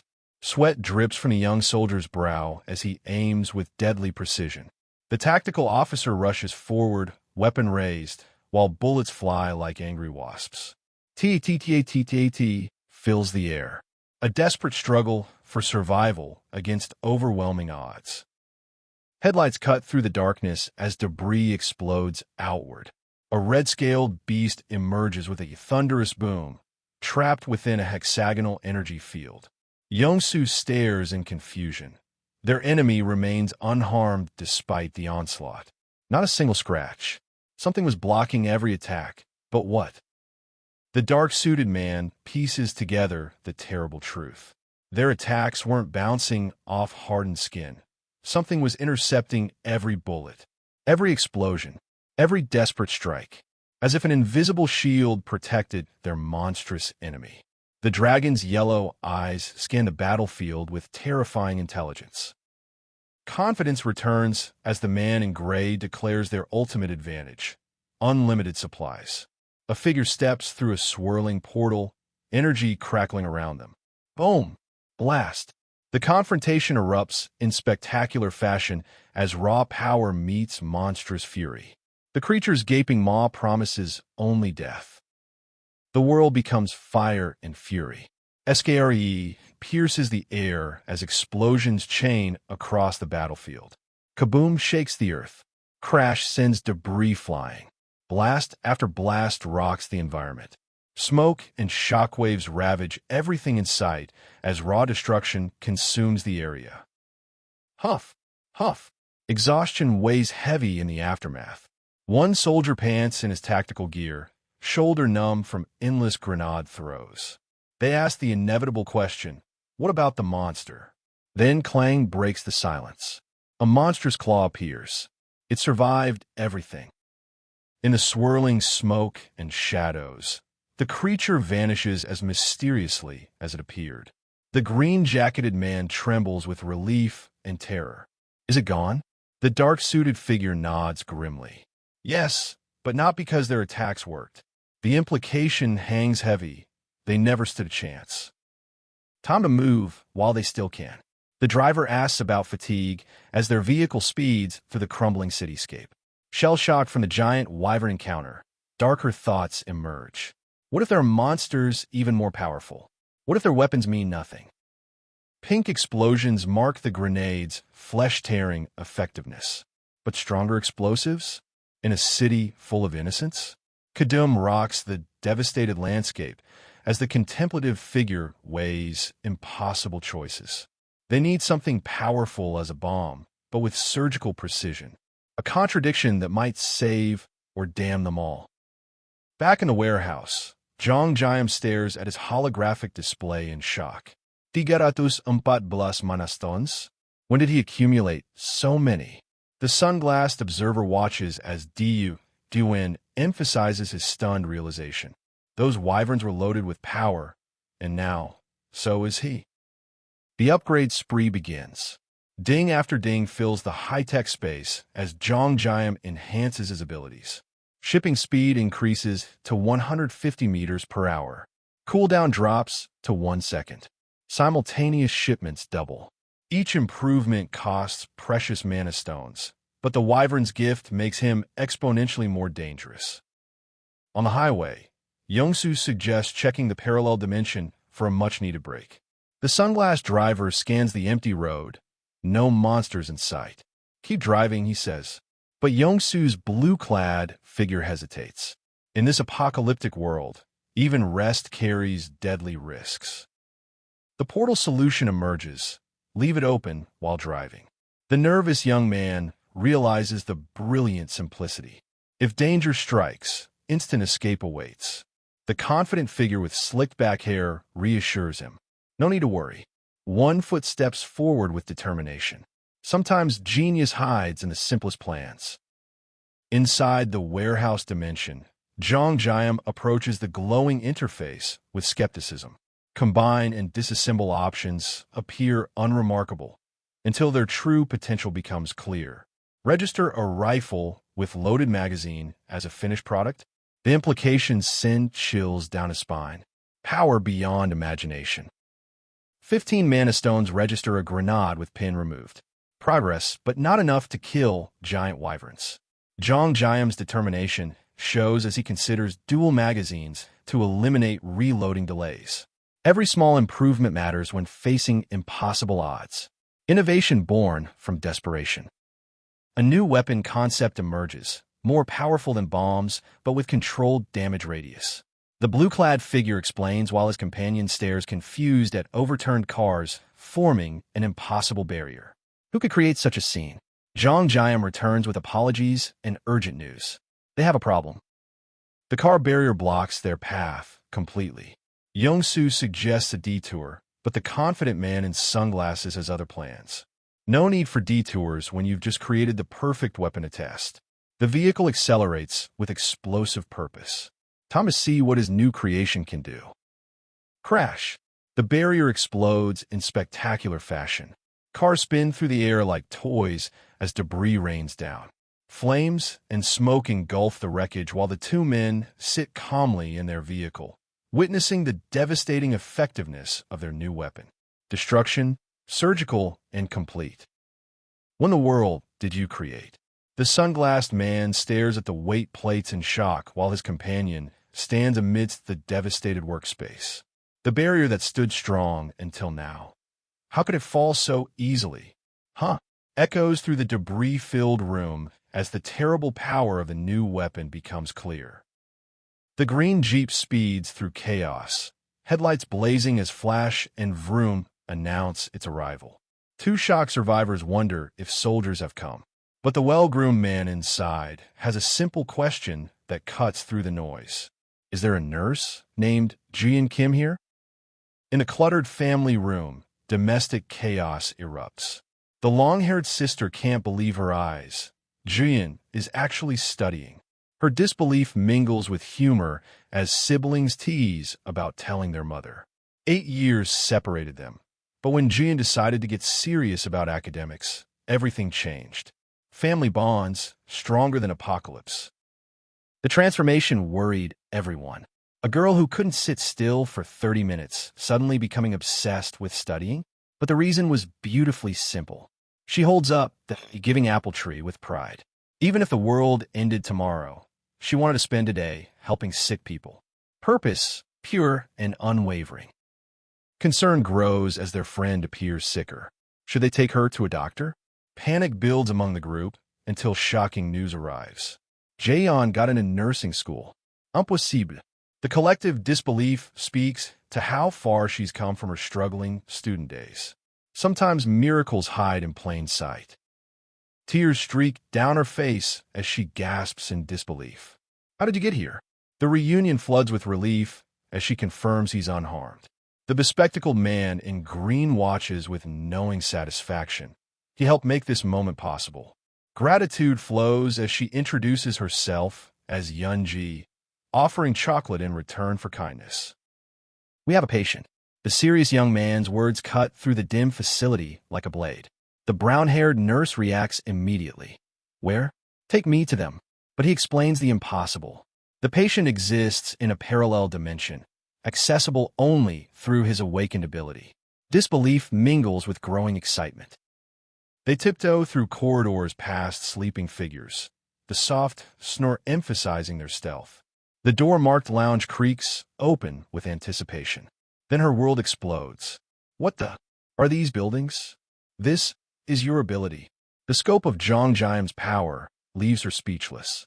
Reality has rules, except when it doesn't. Around the medical bed, concern radiates from every face. The injured boy lies motionless as she places her hand on his shoulder. How long has he been like this? Not long since rescue, comes the grim reply. The unspoken truth hangs heavy. He can't survive this condition much longer. But he's lucky. Her hands glow with soft green healing energy as she explains her awakened ability. Low level means slow treatment, but death isn't inevitable. The military men watch in surprise as she demonstrates compassion in a collapsed world. Even when society crumbles, some choose to heal rather than harm. Ugh, why bring that up? She flinches at the reminder while he quotes her childhood dream with cheerful enthusiasm. Even if the world ends tomorrow, she wants to treat sick people today. The mood shifts as technology appears, drones and displays suggesting bigger stories ahead. Dreams have power to transcend apocalypse. The story continues over food. Trapped in a warehouse, saved by Pax, she gulps nervously recounting the trauma. Despite their brief acquaintance, affection shows through her words. He notes she's leaving out details but acknowledges the accuracy. Comfort food and conversation heal wounds words can't reach. She mentions decorating the staff lounge, adding colorful touches to make it more comfortable. Gratitude flows as Jeong-gyeom appreciates her efforts. But playful teasing emerges. Does she even listen to his explanation? Light moments balance the weight of their circumstances.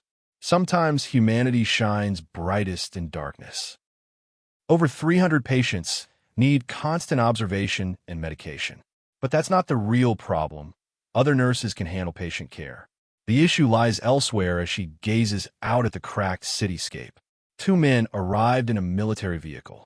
The implications of their arrival create new complications.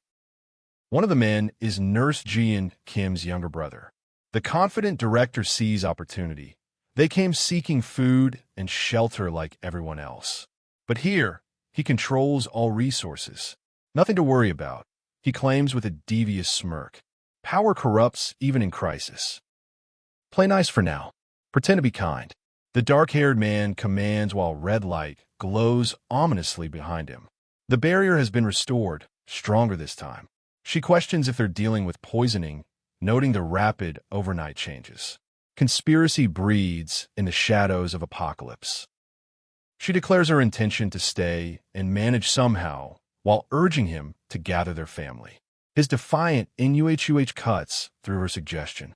Her intensity flares as she questions his understanding of the danger. Clack emphasizes her point. Some fights can't be avoided, even when survival hangs in the balance. Confusion crosses her face as the situation escalates. He smirks confidently, declaring he'll take care of everything with his abilities. The doctor's control over food supplies means nothing, he claims. Then chaos erupts, thud, clang, FWOM, as medical supplies scatter. Something massive has disrupted the hospital. The director smirks at news of Jian's brother giving away food. How much can two men in a military van possibly have? People will soon be desperate, creating opportunity for those who hoard resources. Their generosity saves him the trouble of resource management. Selfishness thrives when civilization collapses. What? Shock registers on his face as new information arrives. An ability to copy things? To reach into objects and restore them? The seated figure speaks confidently about bringing this powered individual to their side. Manipulation and recruitment become weapons in the war for control. In a moonlit warehouse, Jeong-gyeom receives reports about a second person. The unconscious figure lies motionless with supplies nearby, emphasizing the urgency of their situation. She said you would recognize him right away. Time runs short as pieces of a larger puzzle demand immediate action. The strategy crystallizes, neutralize Dr. Jin's greatest asset by producing unlimited untainted food. She can heal the poisoned victims effortlessly. Her confidence radiates as she mentions someone capable of resealing open cans. Then the dramatic reveal, Hyeon song, as a foot stomps down with ominous finality. The real game begins now. In the shadowy corridors of uncertainty, questions mount about mysterious abilities. The man in the lab coat's curiosity burns bright as he probes for answers. But what emerges from the darkness changes everything. A massive figure steps forward, the brother of Nurse Jeong-gyeom. Recognition flickers across faces as the true scope of their situation becomes clear. Confusion clouds the dark-haired man's features as he stares upward, processing demands he doesn't understand.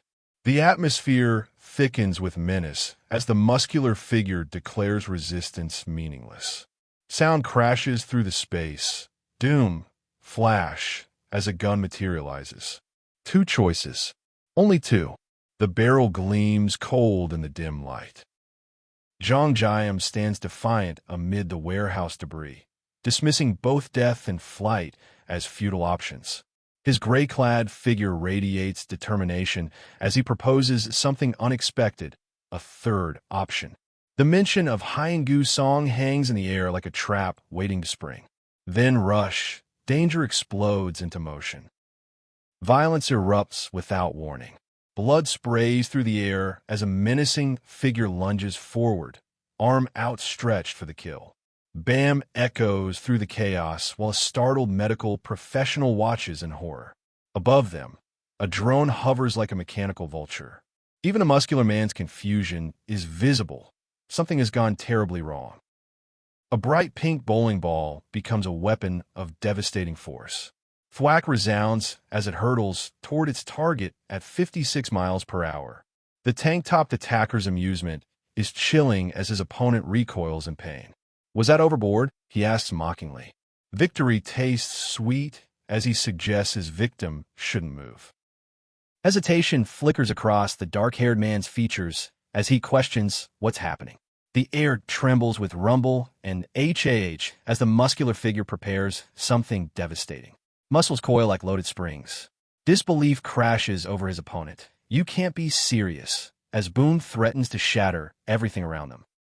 Jeong-gyeom unleashes raw fury with a primal GRAA as debris explodes around him. But his opponent remains untouched, casually controlling the metallic chaos with supernatural ease. Containers swirl through the air with a menacing FWOM. The muscular man's twisted gratitude drips with dark humor, thanking Jeong-gyeom for positioning himself perfectly for what comes next. Boom and crash echo the aftermath as relief floods through Jeong-gyeom. Standing beside the braided woman, he voices his fears about serious injury. Her reassurance about the man's supernatural strength offers comfort amid the destruction. Through the windows, chaos reigns outside, while inside, Jeong-gyeom points toward an interior room. The surprise on her face says everything. Urgency crackles between the braided woman and the dark-haired boy as they discuss the food distribution. All done, he reports. But deeper concerns emerge. Hyung-gu is trapped within something sinister. Footsteps echo with each step as they move deeper into danger. Then a name drops like a bombshell. Young-soo, triggering shock and recognition. Pain racks Jeong-gyeom's skull as he grips his head in agony. The woman in the medical coat recognizes the symptoms immediately: poison. Her clinical assessment cuts through his confusion as she examines the small wound on his finger. The bloodstained man beside them confirms the worst. This is exactly what the poison does to its victims. Jeong-gyeom's anxiety shows in every bead of sweat as the truth emerges. A light scratch, deliberately poisoned by someone pretending gratitude. The realization strikes like ice. This is bad. Strategic thinking kicks in as he opens a portal to the lounge, offering safety while they lock down against further threats. The ding of energy blocking arrival signals hope. Blue light bathes the room as the portal hums with mysterious energy. Jeong-gyeom's confusion transforms to relief. His headache has vanished. The woman with the braid watches hopefully while the green-jacketed man studies him intently. Outside energy, they discuss. But what does it mean? The whir of dimensional forces suggests answers beyond human understanding. The muscular man calls out into billowing light. Who's there? As whoosh fills the air, digital interfaces announce the impossible, allowing entry of Hyung-gu's song. His confusion deepens as blue rays sweep through the space. The system declares his removal from the parallel dimension registry with a decisive ding. Then he tumbles to the ground with a resounding thud. Horror and disbelief clash as the dark-haired man mutters about impossible events. The parallel dimension proves immune to their attacks, but what they didn't know has cost them everything. A mother's voice breaks through the chaos. "My son, you've finally come back." Tears mix with apologies as familial bonds prove stronger than dimensional warfare. The brown-haired man's vulnerability shows as he confesses remembering everything, every embarrassing action under control. Shame and determination war in his expression as he speaks of handling the doctor first. Around him, others show concern and cautious hope. Then the digital message appears, linked to a puppet has been lost. Freedom at last. Jeong-gyeom smirks at the glowing blue panel announcing the lost puppet connection. His surprise carries a playful edge. He didn't expect to see someone here. Behind him, the muscular figure pleads desperately for his life. The power dynamic has shifted completely. Jeong-gyeom raises dismissive hands, emphasizing the urgency of their situation while thwack and splat punctuate the violence.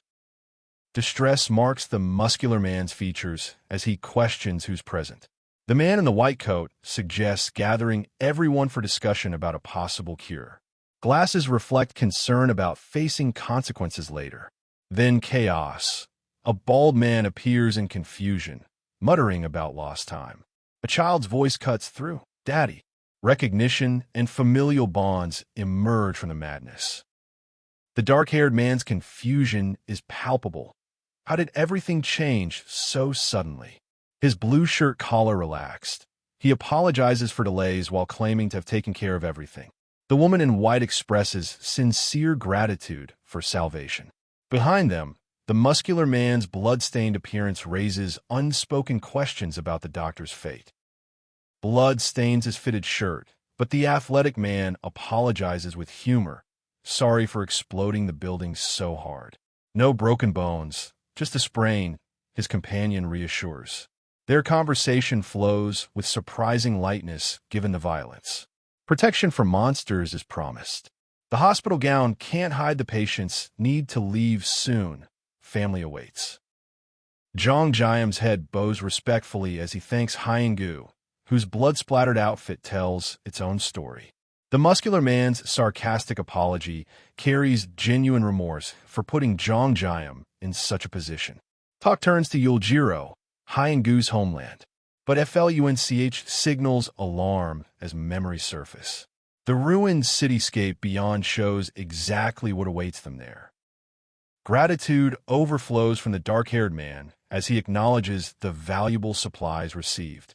His promise to repay such kindness resonates with genuine emotion. A firm handshake seals their mutual respect. Outside, Vroom and Rattle announce the military vehicle's departure through bustling streets. Hope and urgency intertwine as they part ways, promising survival until they meet again.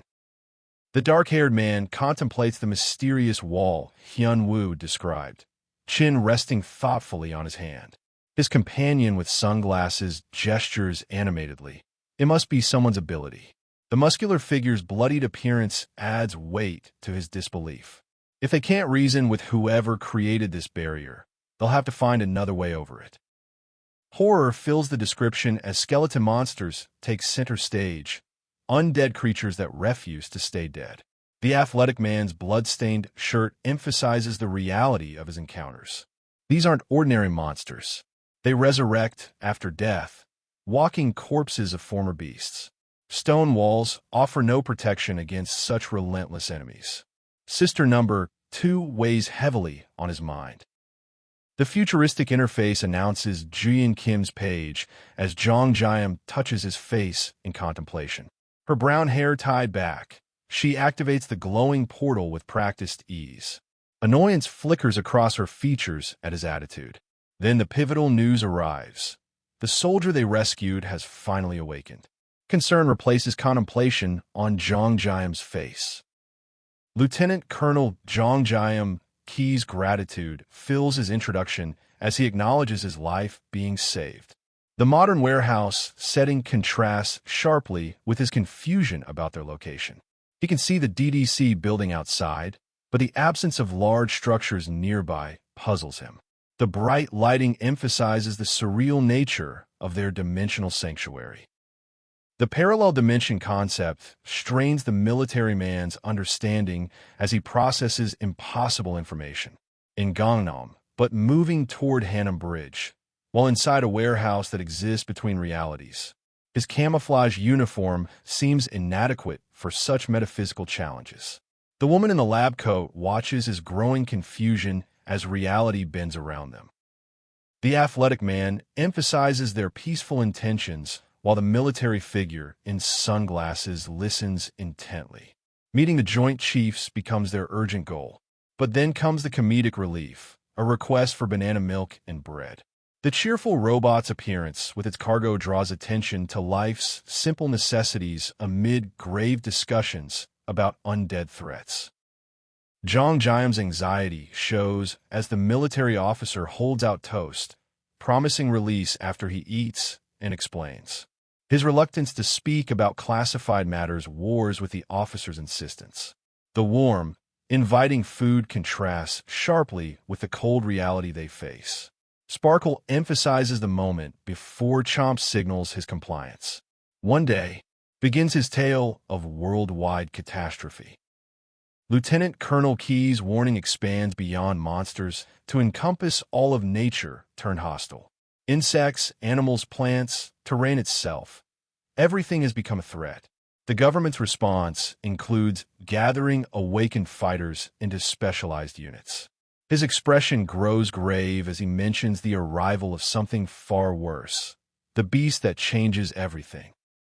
Crunch punctuates the soldier's grim recollection as he describes conventional weapons failing utterly against the dragon. Guns, grenades, explosives, nothing touched the creature. Military bases fell silent, their calls for aid unanswered. The chaos spreads with each failed communication attempt.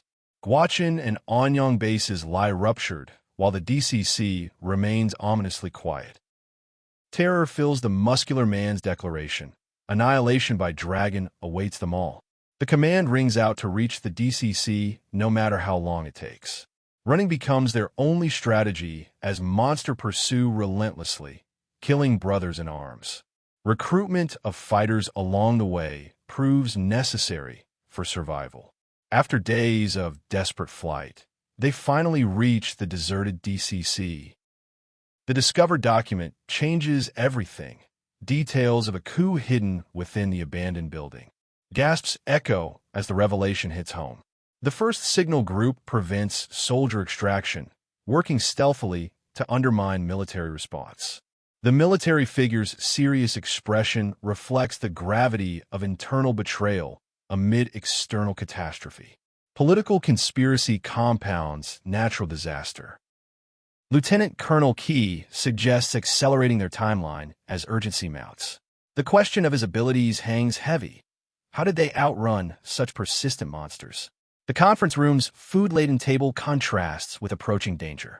Then the atmosphere shifts dramatically as a monster reveals itself, wild grin promising menace. Time has run out for strategic planning. POW explodes through the air as a metal barrel becomes a devastating projectile. The dark-haired man stands frozen in shock, hand raised in disbelief as the massive object hurtles past. Shadowy figures lurk in bright light, while blood spatters paint the background. Confusion reigns supreme as echoes the universal bewilderment at this sudden violence. The military command center erupts with urgent demands for weight plates as officers scramble to respond. FWOM announces the portal's formation before a military vehicle crashes through with thunderous thud. The shocked officer questions if it's really military transport, while chaos reigns. Dark humor emerges as one man casually suggests enjoying the rest of the meal. The military figure adjusts the portal carefully, ensuring visual contact with the outside while promising quick arrival. Confusion marks his colleague's response as the atmosphere shifts ominously. Then the chilling question, "Am I seeing things?" Followed by the terrifying GRAA that announces monstrous presence. The bald creature's menacing features promise nothing but death. Chaos explodes as the muscular antagonist launches his attack with devastating thwack. A projectile whooshes through the air before boom announces massive destruction. The dark-haired character's disbelief. What in the world? Capturas universal shock. Blood stains hands while a soldier processes the impossible reality. Everything witnessed was absolutely, terrifyingly real. The barrel's explosive aftermath leaves witnesses stunned. The dark-haired man admits he's never seen anything like it while destruction spreads around him. Reports filter in through damaged communication systems. Both Bampo and Jamsa bridges have collapsed. The sunglasses-wearing driver acknowledges the delay, promising to find an intact bridge somewhere in this devastated landscape. Relief and gratitude flow from the dark-haired man as he acknowledges the quick response. Only 1 hour for such assistance. His glowing hands suggest supernatural abilities while he expresses heartfelt thanks. The cityscape backdrop emphasizes their urban battlefield as Vroom announces continued movement. Despite detours and monster encounters, progress continues through this transformed world. Inside the vehicle, erratic driving creates chaos as Skeech and Boom punctuate their journey. The passengers' glasses reflect concern about the messy road and dangerous navigation. His near nausea emphasizes the stress of their situation. Two individuals have awakened unbelievable abilities, he notes. Flash signals dramatic revelation ahead as they hurtle toward uncertain destiny. Bridge assessment becomes critical as the blue-shirt man declares this one safe for crossing. But uncertainty creeps in. Diwen announces ominous presence in the distance. The storm ahead looks massive from their current position. Vehicle passage seems impossible against such overwhelming force. Strategic minds evaluate their options carefully. Hope flickers in the military man's sweat-beaded reflection. Maybe they can handle it. Gratitude fills the gray-shirt character's farewell as he acknowledges help received. The driver's concern for his well-being shows genuine camaraderie. Finally, the moment arrives, they're heading to Yoljiro. Determination replaces uncertainty as their destination becomes clear. The display shows 427,000 mana stones as strategic planning unfolds. Leveling up requires 50 stones, but they've gathered 400 in just 1 hour. Efficiency beyond expectation. Government recruitment offers arrive through digital channels. The gray-outfitted man politely declines, emphasizing family priorities while asserting their independent capability to gather resources. Outside the military vehicle on debris-strewn streets, discussion turns to helicopter availability. If the Joint Chiefs of Staff remain operational, surely they possess aerial transport. The formal-dressed man questions helicopter access while surprise registers on military faces. FSHHH announces incoming aircraft or significant atmospheric disturbance overhead. Before the wall map, the camouflage soldier reflects grimly on their losses. Only the first corps remains intact. Government collapse seems inevitable as darkness looms ahead. Another soldier approaches the lieutenant general's door with urgent knocking. A visitor has arrived, someone important enough to demand immediate attention. The general's serious inquiry emphasizes the moment's significance. Introductions unfold in the sunlit military office as protocol demands. The DCC's 50th Battalion leader stands alone, his entire unit missing except for him. Clench and wave emphasize military formality as salutes are exchanged. Something crucial demands the lieutenant general's attention. The clean-cut soldier's surprise reflects the gravity of lone survivor testimony. Determination drives the worried man to rummage through belongings, golden light highlighting his urgency. Flip announces the document's emergence as shocked faces process its significance. The military jacket contrasts with civilian clothes as hierarchy blurs. Stare captures the moment of realization while Diwen emphasizes the weight of evidence. Debris hints at recent destruction nearby. On the cracked post-apocalyptic street, Jeong-gyeom Kim approaches for crucial negotiations. Military gratitude acknowledges his contributions to their country while discussing his remarkable abilities. The request for helicopter assistance hangs in the air, but the stern soldier's furrowed brow signals complications. Any agreement comes with conditions that could change everything. The recruitment pitch unfolds as military leaders seek awakened fighters to support the struggling government. But Jeong-gyeom's response cuts through their plans. Family takes absolute priority over military service. His head shakes with firm resolve. Disappointment marks their faces as they realize helicopter assistance depends entirely on his enlistment. The ultimatum is clear. Understanding acceptance flows from the serious soldier as hopes for peaceful resolution emerge. But inside the military vehicle, frustration explodes. This isn't how it's supposed to play out. Helicopter dreams crumble under bureaucratic reality. Then casual suggestion cuts through tension. Let's go, as Knock Knock announces their departure from failed negotiations toward uncertain alternatives. But wait, the sweating military officer wipes his brow, tension radiating from every pore. A different request? The man in the gray beanie stammers nervously about helicopter assistance. His words hang heavy in the air as military vehicles thunder through Seoul's chaotic streets. What price would this rescue mission demand? Jeong-gyeom sips his juice box with casual confidence, but the military officer's next words shatter the moment. Skeletons. At Seoul Station. Overwhelming numbers that have never caused this much trouble before. These aren't ordinary undead. They keep coming back to life. Again and again. The grim truth crystallizes. Break through an army of skeletons. Rescue isolated awakened fighters. The skeletal figure's red eyes gleam with malevolent intelligence as it declares this task easy. But as the skull shatters with violent force, two soldiers peer from cover. Their horrified expressions tell the real story. This won't be easy at all. Celebration erupts among the soldiers. Hurrah! Woo! Their excitement fills the air as military vehicles rumble through debris-strewn streets.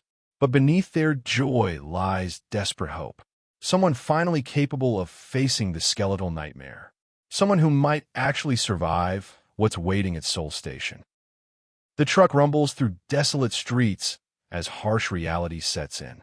Mr. Kim listens intently as his companion reveals the true threat. One skeleton stands above the rest. The Skeleton Knight, a creature so powerful, so dangerous, that their only advice is simple. Avoid him, at all costs, even if it means losing everything. Jeong-gyeom stands unflinching as military headlights blind him. The order echoes with desperate urgency. Retreat at all costs, even if it means losing significant ground. A heavy barrel shoots through the air with deadly speed. Blood splatters, because when facing this enemy, survival trumps victory every single time. The skeletal warrior materializes with glowing yellow eyes, armor gleaming with menace. No attacks will work on him. The words hit like a death sentence. Soldiers watch in stunned horror from their vehicle as magical energy swirls chaotically around this unstoppable force. One can only whisper, "Whoa!" Doom. The sound reverberates as the towering armored figure deflects attacks with casual ease. Red eye sockets burn with otherworldly fire. Inside the military vehicle, disbelief spreads like wildfire. The skeleton can talk? This isn't just some mindless undead. This is something far, far worse. I am Gwanj, one of the 12 knights who seek the King of Knights. The formal introduction chills the air. Pleased to make your acquaintance, infernal being. This hollow-eyed knight with golden accents speaks with terrifying civility. What is the reason for your intrusion in our territory? The question promises violence wrapped in politeness. Jeong-gyeom strikes with desperate fury, his weapon cutting through air with a sharp slash. But the armored giant's response crushes all hope. It's useless. You cannot damage me with such weak attacks. The skeletal face radiates smug invincibility. Every blow, every technique, utterly meaningless against this monster. The skeletal figure charges forward, leaving a dusty trail in its wake. So this is your answer. The words carry grim finality as its massive weapon swings with bone-crushing force. Clank. Metal meets metal in a shower of sparks. But who will emerge from this clash of titans? Dart. An agile figure dashes forward with impossible speed, debris exploding in their wake. Jeong-gyeom watches in terror as this new player approaches the armored giant. He's slinging 500 kilograms plates like tofu, yet hope flickers. Physical impact might not damage the knight, but does knock him back. The mage's hand hovers over the console, activating Mana Stone power with desperate precision. Aim for the chest and ship it. But Gwanj, the hollow-eyed knight, dashes forward with arrogant confidence. You're quite dull for a mage. All I have to do is dodge. His hubris might just be his downfall. Huh? Jeong-gyeom skids with fluid precision, but the armored figure responds with mocking confidence. HMHB. Don't get so cocky. Clang. Smack. The counterattack lands with brutal efficiency. Jeong-gyeom staggers, stunned. You got lucky one time. I couldn't see it at all just now. Pow! Another devastating blow promises to end everything. The skeletal knight halts, red eyes questioning. A character in gray armor hurls a spherical object with calculated precision. Left side of the head, back of the head, right top back, left face. The targeting instructions flow like a deadly mantra. Do automatic shipping in this order. Strategy over strength. Jeong-gyeom wipes sweat from his brow, relief flooding his features. Phew, thought my jaw would fall out. The nervous man in sunglasses acknowledges the narrow escape. He's got quite the armor, but physical impact is working on him. What a relief. But is it too early to celebrate against such a formidable foe? Crack. The energy projectile strikes with explosive force, bursting in brilliant colors. The boy with glasses urgently instructs everyone to move to safety while their enemy can't move. But something's different. I feel like there's more shrapnel than before. The observation hangs ominously as a dramatic flash illuminates growing danger. Jeong-gyeom launches his strategy, ship stacks of plates so the knight gets smashed from all sides simultaneously. Crash! The explosion rocks everything, but the skull-like entity's red eyes still burn through the debris. Impressive, mage, but don't celebrate just yet. Dying here does not mean we perish. Death isn't the end. We give our all for the Skeleton King. The dying declaration echoes as metallic clanking fills the air. Purple and blue mana stones crash to the ground with heavy thuds, then rocket forward with mystical power. A notification confirms the prize. 2 large mana stone fragments and an enchant stone. Victory, but at what cost? Disbelief spreads through the military vehicle like wildfire. He just took down the skeleton knight. The impossible has happened. Even though they insisted he must retreat if he saw the knight, Jeong-gyeom has done what heavy artillery couldn't. Defeated the undefeatable. But skepticism lingers in weathered faces. How? The older military officer pleads with animated gestures. Please, both of you, come with me. But Jeong-gyeom's priority remains unchanged. Our family comes first. Once you meet your family members, please strongly consider my offer. The skull-faced reminder looms ominously. Multiple enemies await. This victory is just the beginning. On the dimly lit staircase, they dissect the fallen knight's cryptic words. He mentioned being one of 12. Dying here does not mean it's perish. What could he have meant? The Skeleton King should be even stronger. Lieutenant Colonel Han detected human activity around a castle at Yeoljiro. The pieces of a larger puzzle begin forming. The rugged military man reassures about troop and family safety, his tough exterior softening momentarily. Thank you for letting me know. Recent discoveries add new urgency. A wall's top section has started showing from a roof. Creak. As they approach the entrance, a cheerful military figure declares, "Here we are. Duduan." The helicopter awaits. The shabby, rusty helicopter sits like a broken promise. I guess it's okay. The young man's doubt is palpable as he surveys the worn-down aircraft. It looks pretty worn down, but as long as it flies... But wait, not that one. Your helicopter is over there. Vroom.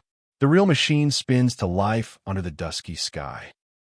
The silver-haired officer stretches his arm with serious determination. Heroes like yourselves deserve a heroic helicopter. But behind his earnest words, a man in sunglasses erupts in maniacal laughter. Mwahaha! I really meant every word when I said I think of you as our close ally. Sinister amusement lurks beneath diplomatic courtesy. I was able to operate the Black Hawk. The conversation turns technical as abilities are discussed. You seem so knowledgeable about helicopters. Nope, it's my first time. The revelation about flying with 50 mana stones sparks curiosity. How would skills work with unregistered vehicles? The driving goat ability opens new possibilities. The rugged military man discusses mana stones with authoritative air, requesting accompaniment to the helicopter. Step, step. Their footsteps echo as they approach the aircraft. A peculiar case draws questioning glances. What's this? The glowing contents spark confusion and intrigue. Fascinating. It's not based on levels, but on leaping up for growth. 200 mana stones gleam like precious gems as a small gift is presented. Oh, thank you so much. Gratitude flows genuine and warm. But suspicion creeps in. He's trying to entice me. I was thinking of giving these as a surprise when you got on the Black Hawk. The gesture feels calculated, strategic. Generosity with strings attached. In the tech-filled environment, the silver-haired officer adjusts his headset confidently. We still have time before departure. You can brace yourself later. The younger man nervously processes information as a ding confirms successful operations. Large mana stones can be exchanged for 100x mana stones each. Preparation meets opportunity in this critical moment. The display shows impressive numbers, converted 2x large mana stones to 200x mana stones. Total, 1,333. Next, the enchant stone demands attention. This little red gem pulses with fire element properties, pierce and ignite. Ding! Where to use such power? The decision carries weight beyond its small size. The enchantment discussion reveals uncertainty about power amplification. We'll only be able to activate it on a rare type. But how much will it power up an item? The choice crystallizes. The bowling ball, now dubbed Extreme Curveball Maestro. Register it. Preparations intensify as machinery rumbles with impending departure. The military figure calls out encouragement. I wish you the best of luck in rescuing your pals. Thump! Ding! A level-up notification appears as the helicopter's propellers begin spinning. They're getting ready for takeoff. The headset-wearing observer shows alarm, sweat beading on his brow. Something unexpected is happening.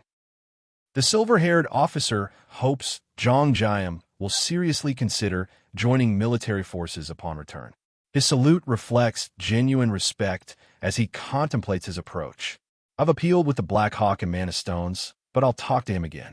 Then concern creeps in. Why is he making that face? Did I do something wrong? The sleek research facility gleams with high-tech promise as the parallel dimension life support system reveals its limitations. It can only store one thing at a time. But now something has changed. I can register anything in the parallel dimension. What categories await discovery? Infinite possibility stretches ahead. We're hiding a helicopter from a military base. The UH-60 Black Hawk registration appears on screen. Military base category. Cost 107 mana stones. Thwop thwop. Helicopter blades slice through air as a muscular soldier outside looks up in confusion. Huh. Something isn't going according to plan. What? The soldier in fatigues watches the helicopter's unexpected return, confusion etched across his features. Why do they come back already? Is there a problem with the Black Hawk? Suddenly, the aircraft descends rapidly. Foom, thud, boom. The crash landing sends debris flying, transforming confusion into chaos. Clunk. Machinery interacts with violent force as helicopters create thunderous chaos. Thump thump. Explosions scatter debris against the urban skyline. The soldier in camouflage freezes, sweat beading on his forehead as blank echoes ominously. His eyes widen in disbelief. Whoosh! A tall, faceless building looms menacingly, promising greater dangers ahead. FSHHH. The towering building cuts against dark rain clouds as something moves swiftly through the air. A sinister red symbol glows through Gothic windows. Doom! The camera tilts downward, revealing an interior of dark grandeur. Chills!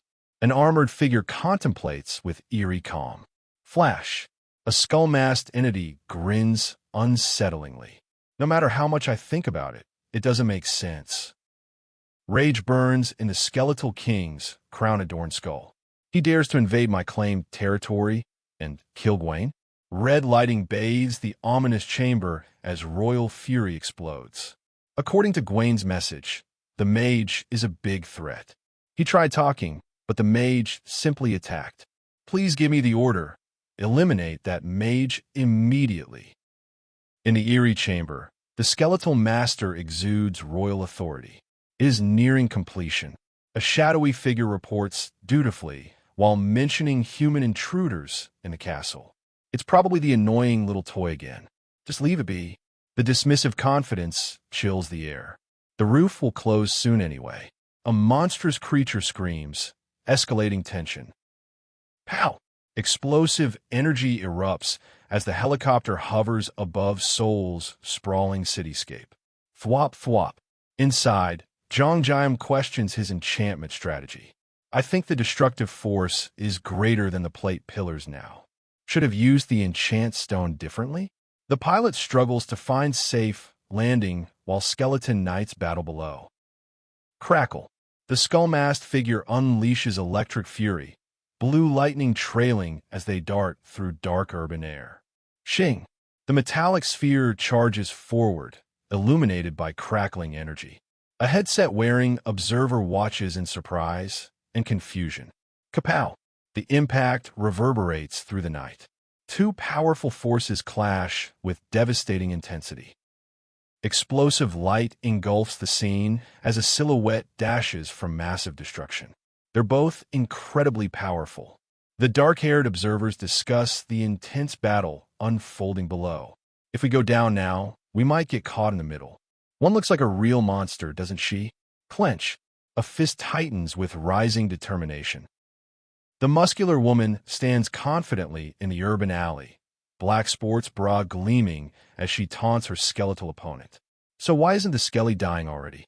Her backstory unfolds, captivated by MMA since childhood, drawn completely to the sport. Her home equipped with an excellent punching bag. So let's play. The foundation of a fighter's obsession. Sure.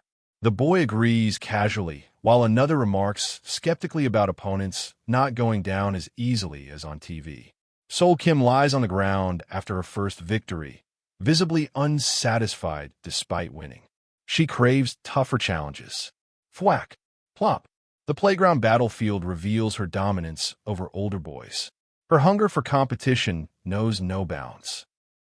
In the boxing ring, red gloves frame the young girl's determined expression. This is her first loss. The painful taste of defeat stings deeply. But she was not weak. Opposite her, a muscular boy in gray tank top and blue headgear stands focused. She was a generational talent, complemented by unrelenting passion and competitive drive. The narrator recounts her obsessive dedication, repeatedly returning from injuries, showing immense determination to become stronger. She made her debut as a main fighter at the ripe old age of 24. If it weren't for the nurses, she could have started her career earlier. Anyway, could you descend smoothly so I can shoot a bowling ball accurately? A humorous request amid serious reflection. The muscular woman faces the skeletal figure in blue and gold armor. Let me ask you something. Why do my attacks not reach you? The armored entity questions with glowing blue eyes. That's obvious because you're too slow. She retorts confidently, explaining her fighting philosophy. Technique? She observes body movements rather than relying on formal methods. A shadowy voice praises the listener as a rare breed with potential to become one of the most powerful knights. What is this guy on about? The dark-haired character looks puzzled. There isn't much time. The skull-faced figure warns ominously. If you do not make the choice now, you shall face your death. Time runs out as explosions erupt. A bowling ball? The tall girl with dark hair stares in utter disbelief at the destruction surrounding her. A bowling ball destroyed him? Flames illuminate her striking features as confusion overwhelms her. How could a friggin' bowling ball smash him into bits when my fist couldn't? The absurdity of it defies everything she understands about power. What is this overwhelming power? Red and blue orbs streak through the air with impossible speed, their energy crackling like thunder. Jeong-gyeom watches from below, his trained fighter's instincts screaming danger. Two warriors crouch on the battlefield, muscles coiled like springs. The helicopter overhead casts its shadow as the ground trembles beneath them. Something massive is about to begin. From the helicopter's belly emerges a familiar face.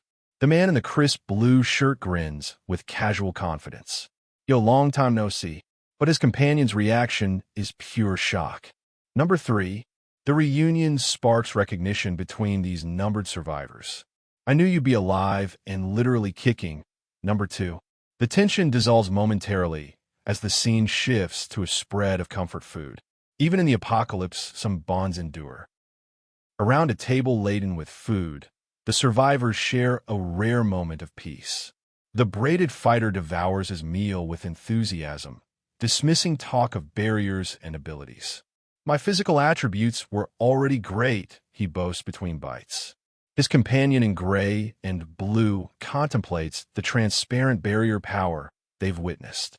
A girl with dark hair watches them with amusement, warning the braided one to slow down before he chokes. But peace never lasts long in this shattered world. The urgency creeps back as they discuss their next move. Just eat up and rest up for now, the boy in dark clothing suggests, but someone's already preparing to leave.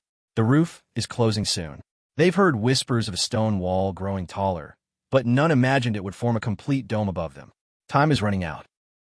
In the dimly lit industrial space, Jeong-gyeom surveys their prison. It would be nice if I had time to collect some mana stones, he mutters, but escape takes priority. The darkness seems unnatural, pressing in around them. Suddenly, a massive explosion rocks the structure. Outside, their helicopter hovers as glowing orbs trail behind it through the chaos. Whatever's happening, it's bigger than they imagined. From a helicopter's cockpit, they watch debris rain down on the city below. Not even a dent, the pilot observes with frustration. The roof refuses to open despite their bombardment. In the cramped space, both men contemplate their options. Could they be trapped in a pitfall dimension? The pilot's caution wars with desperation as he checks his mana stone reserves.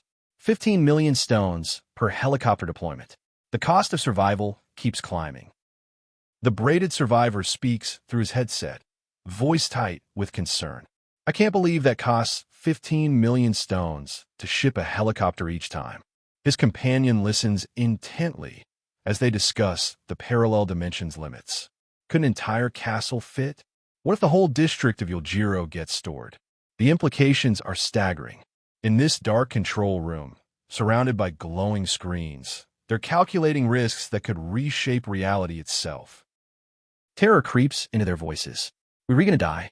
How? The boy with the headset shares the ominous warning he received. Someone mentioned 5 minutes before speaking to the Skeleton King about letting him go. The girl beside him processes this with growing alarm. Their confident companion tries to downplay the threat, but the mention of this mysterious king sends chills through the room. What power does this entity hold over their fate? W8 goes slowly for crying out loud. The panicked survivor shouts at the approaching helicopter. But speed isn't their only concern anymore. In a cathedral bathed in crimson light, a skeletal figure receives grim news. So Lionel is dead, and he couldn't reflect any damage on his opponents? The purple energy around the skull-faced entity pulses with rage. Their defenses are crumbling faster than expected. In the shadow-drenched chamber, a cloaked figure holds a magical orb, declaring that the harvest approaches. But the armored king with his skull face and jeweled crown shows only displeasure at being interrupted. And you're still threatening me? He snarls. Another warns that those they fear are approaching, triggering shock in the skeletal ruler. Where are they now? The very foundations of his dark kingdom seem to tremble with approaching doom. The braided survivor suddenly staggers, overwhelmed by dizziness. Something's wrong. The skull-faced king observes from his throne with cruel interest. An undead? I thought he was supposed to be a mage. His voice carries dark amusement at this unexpected development. Well, no matter. It saves me the trouble of going to look for them, now that they're here. The trap has been sprung, and the hunters have become the hunted. Actually, the monsters might take care of them.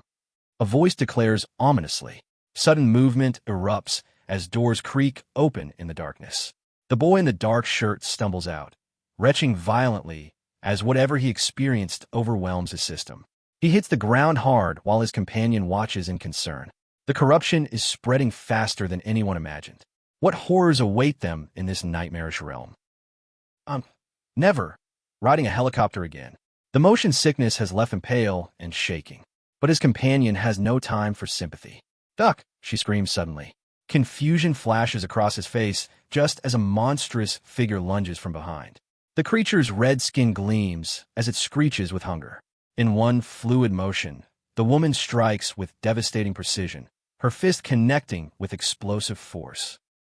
The explosion tears through the air as energy streams outward from the impact. Duck! The warning comes again as another threat emerges. The boy in the white shirt barely has time to process the command before a second creature materializes behind him. Sharp teeth glisten in its grotesque maw as it releases a bone-chilling screech. These monsters aren't just random beasts. They're coordinated, hunting in packs. The muscular fighter launches into action, his bare fists meeting the dark-haired woman's defensive strike. Sparks fly from their collision as the impact reverberates through the air. But this isn't enemy against enemy. They're fighting together, back to back against the horde. Debris scatters as powerful forces clash around them. Thanks, comes the grateful acknowledgement as they prepare to move as one. Hold on. Unity in chaos. In the suffocating darkness, the young man squints with growing unease. There's something else there, he warns his companion. The dark-haired man in the white shirt looks confused until a low growl fills the air. From the shadows emerges something far worse than the creatures they've faced. Its eyes flash with malevolent intelligence. This isn't just another monster. This is something that thinks, something that plans. Young-soo, comes the urgent call to get back inside. The dark-haired man in sunglasses stammers his agreement, but the confident woman with short hair grins with anticipation. I would have been disappointed with just one, she declares, clearly relishing the challenge ahead. I'm going on ahead, number 3. Without hesitation, she dashes forward, leaving Young-soo panicked and calling for her to wait. Some warriors can't resist charging into battle. The bat-like creature strikes with vicious intent, but the dark-haired woman is ready. She leaps into the air, her powerful kick connecting with a sickening crush of bone and sinew. Blood sprays as the creature shrieks in agony. Against the gothic backdrop of ruined architecture, she lands gracefully while debris rains down around them. Her movements are precise, practiced. This woman has killed monsters before. Many monsters. The battle intensifies as the muscular fighter continues his relentless assault. Incoming, the woman shouts, blocking another strike as sparks illuminate their desperate dance. Each impact sends shockwaves through the arena. Bam! Crunch! The sounds of combat echo endlessly. Then the dark-haired boy makes his move, grabbing an opponent's wrist with a mischievous grin. With surprising strength, he hurls the attacker across the battlefield. Strategy mixed with raw power. Another explosion rocks their position as Jeong-gyeom contemplates their situation. The reddish-haired fighter admits his limitation. I can't even say stuff that way, because I might hit her. Communication becomes impossible in this chaos. Jeong-gyeom watches the woman seemingly enjoy the mayhem while he struggles to count their enemies. His glowing interface shows mana stone options for modifications. What can he do to help when conventional weapons aren't enough? A terrifying screech fills the air as a creature with glowing red eyes emerges from the shadows. Young-soo clenches his fist with determination, the impact of his preparation echoing through the chamber. The athletic woman breathes heavily, exhaustion finally showing on her face despite her fierce resolve. Another fighter grins playfully, calling out "next" with unwavering confidence. Even as darkness presses in around them, their fighting spirit burns brighter than ever. What are they staring at? The woman wonders as she notices the concerned looks around her. Behind her, another bat creature buzzes with electric menace. But salvation arrives in the form of crackling technology. An electric device materializes with a satisfying hum. The young man in the sports jacket observes with intrigue. What a nice device, he notes with genuine appreciation. Even in this nightmare, innovation finds a way. The muscular fighter brandishes his red glowing weapon with supreme confidence, taunting his companion in the towering chamber. This isn't a boxing match, she retorts, her annoyance clear. Hey, watch your mouth. I'm your older sister, kid. Their banter reveals deep bonds forged in battle. But above them looms a ghostly skull with burning eyes, and a dark voice confirms what they feared. Someone named Tristan witnessed everything. The real enemy has been watching all along. The skeletal king in his ornate crown gestures with his intricate staff, purple energy crackling around him. We might have our hands full with the mage, and now there's a human in the picture that we have to deal with. His voice carries the weight of ancient power. Lancelot shows visible nervousness as they discuss the mage's rank B status. It can't be helped, the king declares ominously. The sacrifice of Tristan will not be in vain. In the throne room bathed in crimson light, the skull-faced king grips a massive red gemstone. My life is yours, my lord. he declares with absolute devotion. Energy swirls around him as the gem flashes with otherworldly power. His voice resonates with ancient authority as he calls forth his greatest weapon. Come, my most powerful loyal sword. Lancelot. The air itself trembles with anticipation as dark magic begins to reshape reality. The electric baseball bat crackles with deadly energy, its power evident against the monstrous threats they face. Very nice. I like it. The muscular man grins, admiring the weapon's effectiveness.